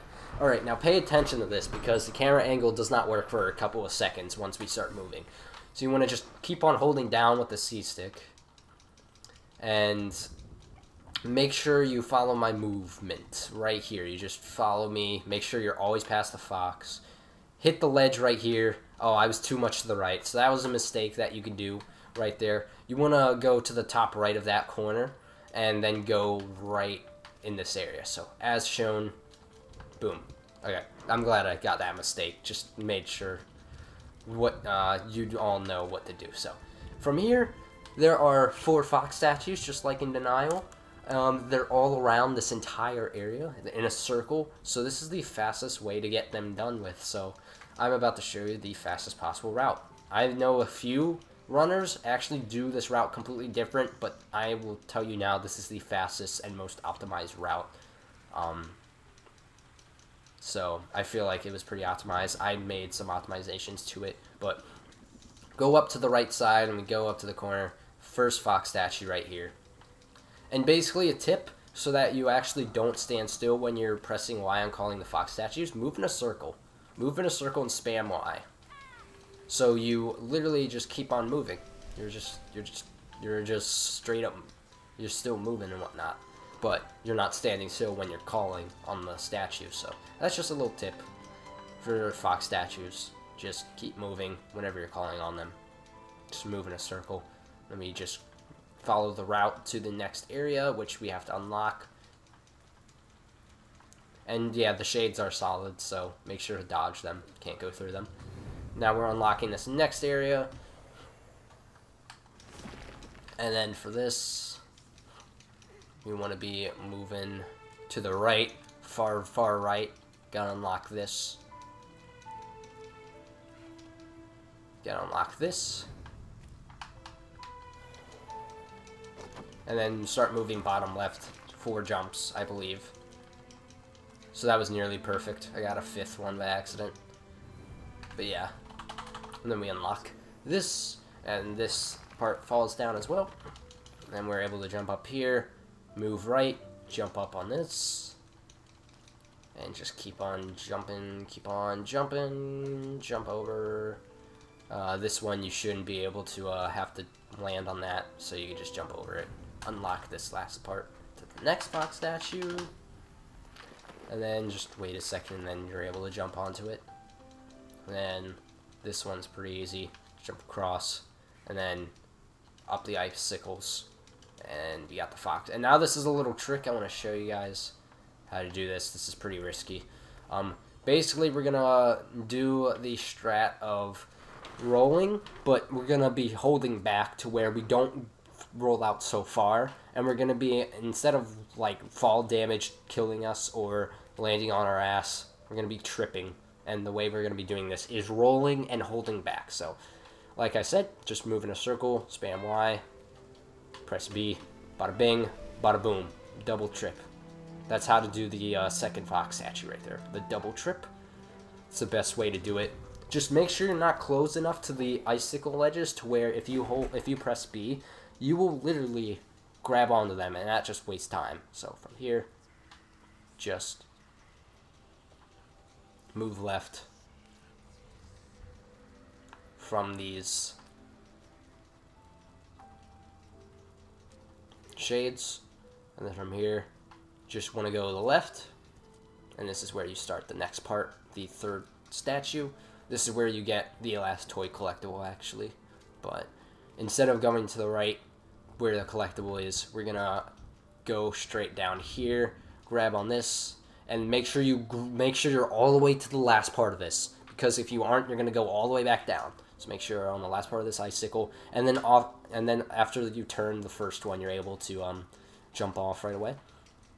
So yeah, there's a lot of optimizations that have been made, like tiny ones. And then from this, you can just straight up jump onto this corner. Make sure you don't jump on that part, because then you'd have to climb an extra bit. That would suck. So just basically, all right. This is the hardest one with the roll hold back. So obviously, face left, move in a circle, spam Y, and press B. Oh, I fucked it up. Okay, I'm gonna do it again. I just want to showcase it. I just really want to showcase it. It's really hard.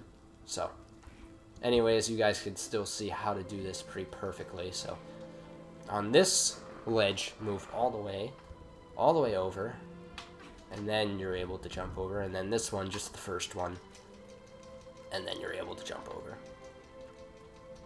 And this one is just self-explanatory. You just jump over.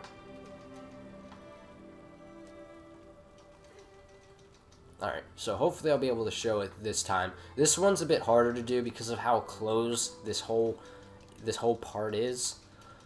But yeah, so basically you want to aim for this area, and then you're pressing Y to do the, the statue. And then you go, hold back, boom. Oh, I missed it. You do a triple, what is it? A triple, yeah. A triple trip. Hard to get there. Most of the time I land on my ass. I only think I got it on one run before. Insanely hard. Alright, so this is the final fox statue. So what we want to do is we're going to get on this area right over here. Go to the right. Because we got to activate this little waterfall. And the only way to do that is this. It's a little puzzle. So it was a little tricky, especially in my first playthrough. Then we just want to go up, move left, unlock the waterfall. And then from here we want to move bottom left once the Did I skip the cutscene? Oh wow, I skipped the angle cutscene. Okay, I didn't think that was possible. So yeah, there's a little cutscene right there of where it like has a camera angle, and I just completely skipped it. That's actually helpful. That's like better to do because then you're able to like move your camera around instead of just have to hope you're jumping in the right place. So just like I said, move Y, B, roll down here, double trip, and then keep on going, and that was the fox statues. And then just practice the route, get on this area right here.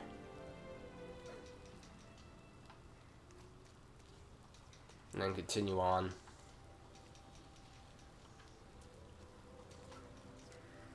And this was actually a little optimization that I've made. Oh man, I forgot about that shade. Don't jump on that shade, but jump down there, jump on these stairs. So this is a little optimization that could save like 3 seconds. Then we jump back to the main area, and what you want to do is you want to get in front of the entire statue so that you activate all of these little, they're not fox statues, but like human statues, I'd say. I don't know, but you don't want to get in here because then you won't activate all of them. As you can see, that last one isn't glowing. But yeah, if you get in front of them, they're all going to glow. Just press Y and activate the crying kid statue. Which brings us to a sad moment in this game. It's been a good 2 hours with you, buddy. Inu's all happy, turns around. Little Foxy, no! Poor Foxy. And then he just can't, man. It's such a great bond. He just can't. Just blows it. Just blows it. He becomes Masuda, turns into stone. He just can't. Alright, so the fastest way to do this is to press multiple buttons at once. So, as you hear. Not really, but I just do it, just why not? So, yep, now he's just blacked out. He's just dead inside, as I'd like to say. He's dark Inu. He's young, dark Inu. So from here, we move forward into the shades, pretty much. And we're not able to jump right away until we reach past this little area right here. So now we start jumping. And now we're doing this part, this 3-part puzzle, which is chains. So right here, we just jump up past that crying Inu, I'd say, statue. And this is a little optimization I made. Instead of jumping onto this ledge and then wasting a second to get to the ledge that's right next to it, it's possible to just do this. Jump right onto it and then just jump right to the next part. So it's another optimization. And then we just do this part, just follow my lead with this. Could be tricky at times. And then just basically do all that. And then we're up to the first chain. We're up to the first chain. And just grab it like that. Alright, and now for this, we're going to be doing another roll drop-off. So we're going to go forward, we're going to roll, we're going to drop off, and we're going to go down right. So this is how it's going to work. Sadly, we didn't get it all the way. But yeah, it's fine though. It just takes practice. So we're going to just continue on, because this is pretty much the end of the game. Got another like 10 minutes or less. We just completely jump up. There we go. We continue on with young dark Inu, just to the indicators. To the second chain right here. And that chain breaks. And now we got one more, and that basically indicates the end of the game. Your actual your actual RTA time is once we get past this cutscene, in my opinion. So for this one, oh my god, I lost my first 125 because of this. When you're going on this circle right up here, move one more time, otherwise this happens. You don't want that to happen. I did that twice and I didn't know, and I lost my first 125 because of it. So make sure you get on the circle, move one more time, hold up, and you're able to just catch it. Pretty convenient. And then just jump up here. Then bada bing, And right after this white area, from my splits, this is where it indicates whether or not I beat my personal best or not. Because acceptance is 3 minutes and it's always the same thing. So you can just freestyle it right there. I like to do 2 jumps, a roll, and then just jump up to this. And that was pretty much depression, I'd say. That's where it would end. I mean, not completely, but those were the chains. Now you see a little pedestal. Inu is just all lit up. That's because, spoiler, he's actually dead. I'll say it now. He's actually dead, and you will see why after we get past this part. He's dead in the afterlife, I'd say. All of this was the afterlife. And then we completely just are in the staircase in the Tower of Grief. And what you gotta do is go forward and then start moving left. And you can take the risk of doing jumps. Sometimes that will happen. Vertical jumps are a very possible and high risk of this, which could lose some time. But yeah, it's worth the risk in my opinion to just do straight up long jumps and risk vertical jumps. Alright, so I made a little optimization with this exit from depression to acceptance.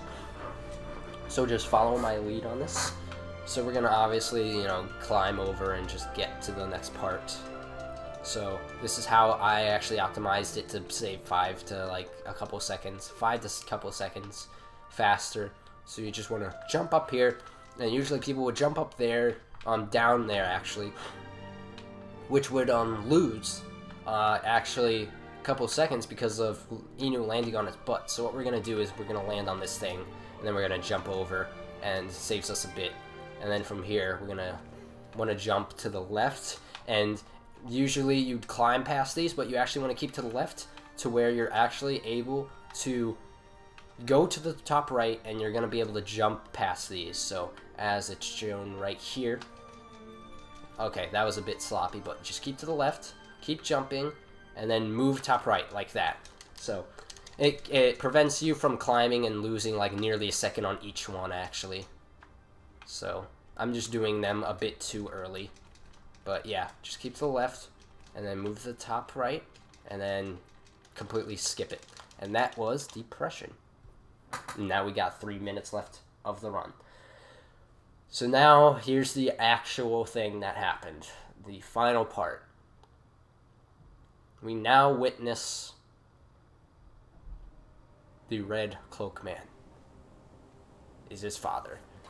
And now it's completely reversed. Inu in his red cloak suit, his father trying to save him from the storm. I think you know what this means.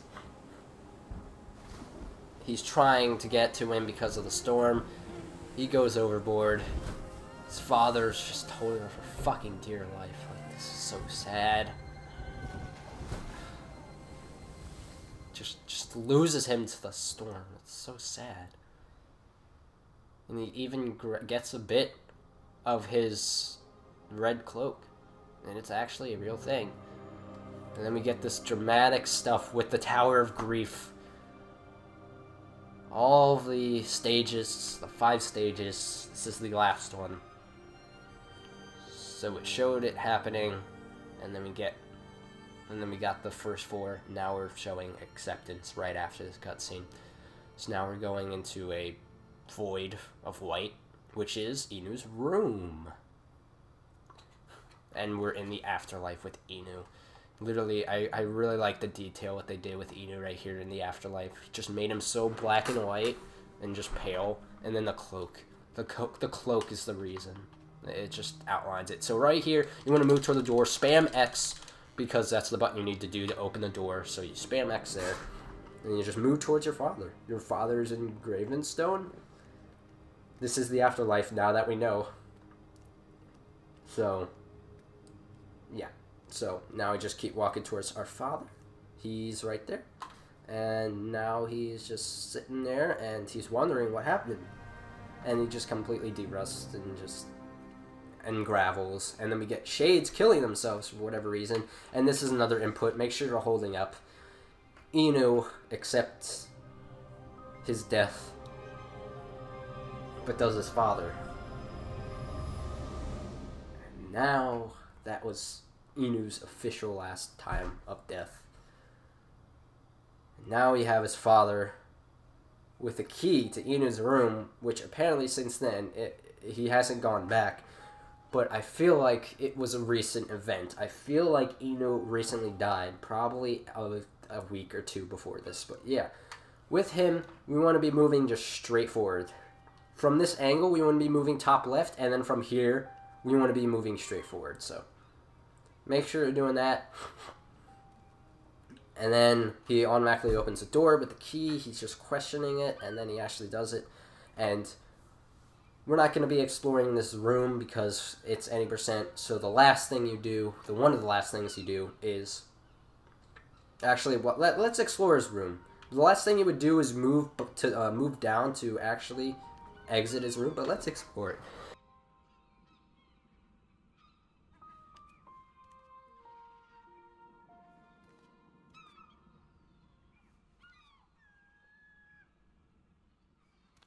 Okay, so yeah, normally you would move down to exit his room. That's the last thing, one of the last things you would do.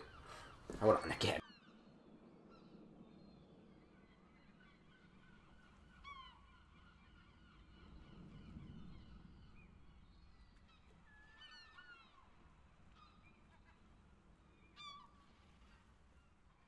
So yeah, now we're actually in his room, looking at his bedroom and just his stuff. And usually these things wouldn't be here. These toys wouldn't be here. They're actually collectibles, and on this account, my main account, I actually have all the collectibles. So like all the toys around this room are showing, as well as the ending cutscene. There is a extra special thing which does not require any %. It just, I have it because I've completed all of it. So when you enter the room, you just want to go back. So we're just going to get it done now. And he turns around and he notices, he somehow just sees Inu in the afterlife. And he just goes over to him, and this is so sad. And there's an extra bit of this. His mother, right here. Inu's mother. There's more secrets to it, which we'll get to in all collectibles once I post the guide. But that was any %. The last thing we do is hold up here is the last input, and as Inu's father releases the cloak is when time would stop. So we hold up, and time stops officially now. That was RiME Any %. I will be making a guide on glitchless, all collectibles, and 100% very soon. Most likely combining 100% with all collectibles, because 100% is all collectibles, just with a few extra things, just to make the time. It's probably like 10 minutes apart, but that was RiME Any %. Estimated time, like I said in the beginning, was an hour and 30 minutes. So far, all the runs have been down to an hour and 20 or less. Like I said, my time is an hour and 25 minutes. The current world record is just barely above a 124, so close to a sub 123. With these current routes and glitches, I think it is very possible for PC to get down to a sub 123. I really think a high 122 is the best we can do right now with this game. Unless more glitches are found and whatnot, I won't be making another Any % guide soon. If there's more than like 2 or 3 major glitches, I will be remaking this whole entire guide. I will be just making a whole nother guide pretty much. If not, I will just have little short video clips on the speedrun.com/RiME guide page of extra things that happened, you know? And yeah, so that was the complete route with in-depth tutorial. And I really, really hope you all enjoyed this. It's a very great game. I really like the story behind it, and I really like how they use the factor of the 5 stages of grief in this game pretty well. Some things that may be a problem is the frame rate, the load times across all platforms, as well as just overall level design. They have a few problems with level design, but a lot of the level design has been really cool. But I hope you all enjoyed this guide, and hopefully whoever decides to run this has a fun time running this, learning this. I'm glad I'm able to make another guide that is possible to help at least someone who is willing to run this game. I've made a few guides on different categories of games before, and it's always fun to like help out and learn, you know. I've been very interested, like I said before, I've been very interested in this game since the January trailer, and now that I got my hands on it and played it and speedran it, it's always fun to help out other people, you know. And you can always catch my streams if you want to see me run this game. I run this game quite a lot on my streams. I do a variety of different games. I am a variety speedrunning streamer pretty much. I do run multiple games, but this game has been kind of my primary game for the last month since it came out. So if you want to catch my streams, just twitch.tv /techstrobe, basically my branding name. So you could catch my streams there if you want to. I'll be running this game a lot. I'm pretty much done with any%. The only last thing I would really need to do is to get a 124, and then until anything is found, that is when my time is dead. My time, Xbox One time, will be dead after a 124 happens for Xbox One. So on my streams, I'm going to be running a lot of all collectibles, 100% glitchless, getting those down as quick as they possibly could be, as like the time, like each of the best possible times for those categories. So that's what I'm going to be doing, and then eventually I'll start running some more any% again, and hopefully getting that 124 for Xbox One, and then that will probably be the end of it for me for any% until anything new is found. Then again, like I said, this game has been only out for less than a month. Plenty of time to find new stuff, but as of now, we've tried.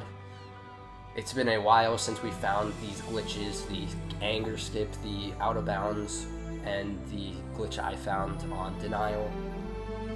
We found those in the first week of the game, so it's been quite a while without a glitch. A legit glitch, that is. So we're still trying to find stuff, and until then, this is the current route. Estimated to be a 1 hour, 30-minute run. And hopefully I will, this guide will help eventually like get people's times down to 125, even past me, which would be pretty cool. Because like I said, the best optimal choice is PC. So if you're gonna want to run this game, you have a powerful PC and you can record, get it on PC. This game is pretty fun to run. There's a lot of categories if you think about it. You got glitchless, just complete the game without doing any major glitches. You got all collectibles, collect all the collectibles and all 92 of the collectibles in the game. And then you got 100% all the collectibles plus extra stuff as the white shades, which gets you the mother cutscene of the end game, which you saw earlier, as well as strange statues. So all in-game obtainables, pretty much. And those are all the categories we've thought of. So yeah. This is a pretty fun game. I really love the concept of Inu finding himself woken up in a strange place and then progressing through the game. The story continues on. There's not much story to it, that is, because it skips multiple things. Like, it skips multiple things. That's because they wanted to leave it. They wanted to leave it to you for the actual, you know, the actual cutscenes and whatnot. But story in this is pretty cool. Really sucks Inu is actually dead. Rip Fox, Rip Sentinel, Rip Mom, Rip Inu. That's pretty much the story. Inu's not alive. But that was any %. I'm glad I was able to get this done in at least 2.5 hours. Hopefully this would help you all pretty much with this guide. And yeah, thanks for playing RiME Any %. Estimated time of 1 hour 30 minutes. Yeah, hope you all enjoyed, and peace out.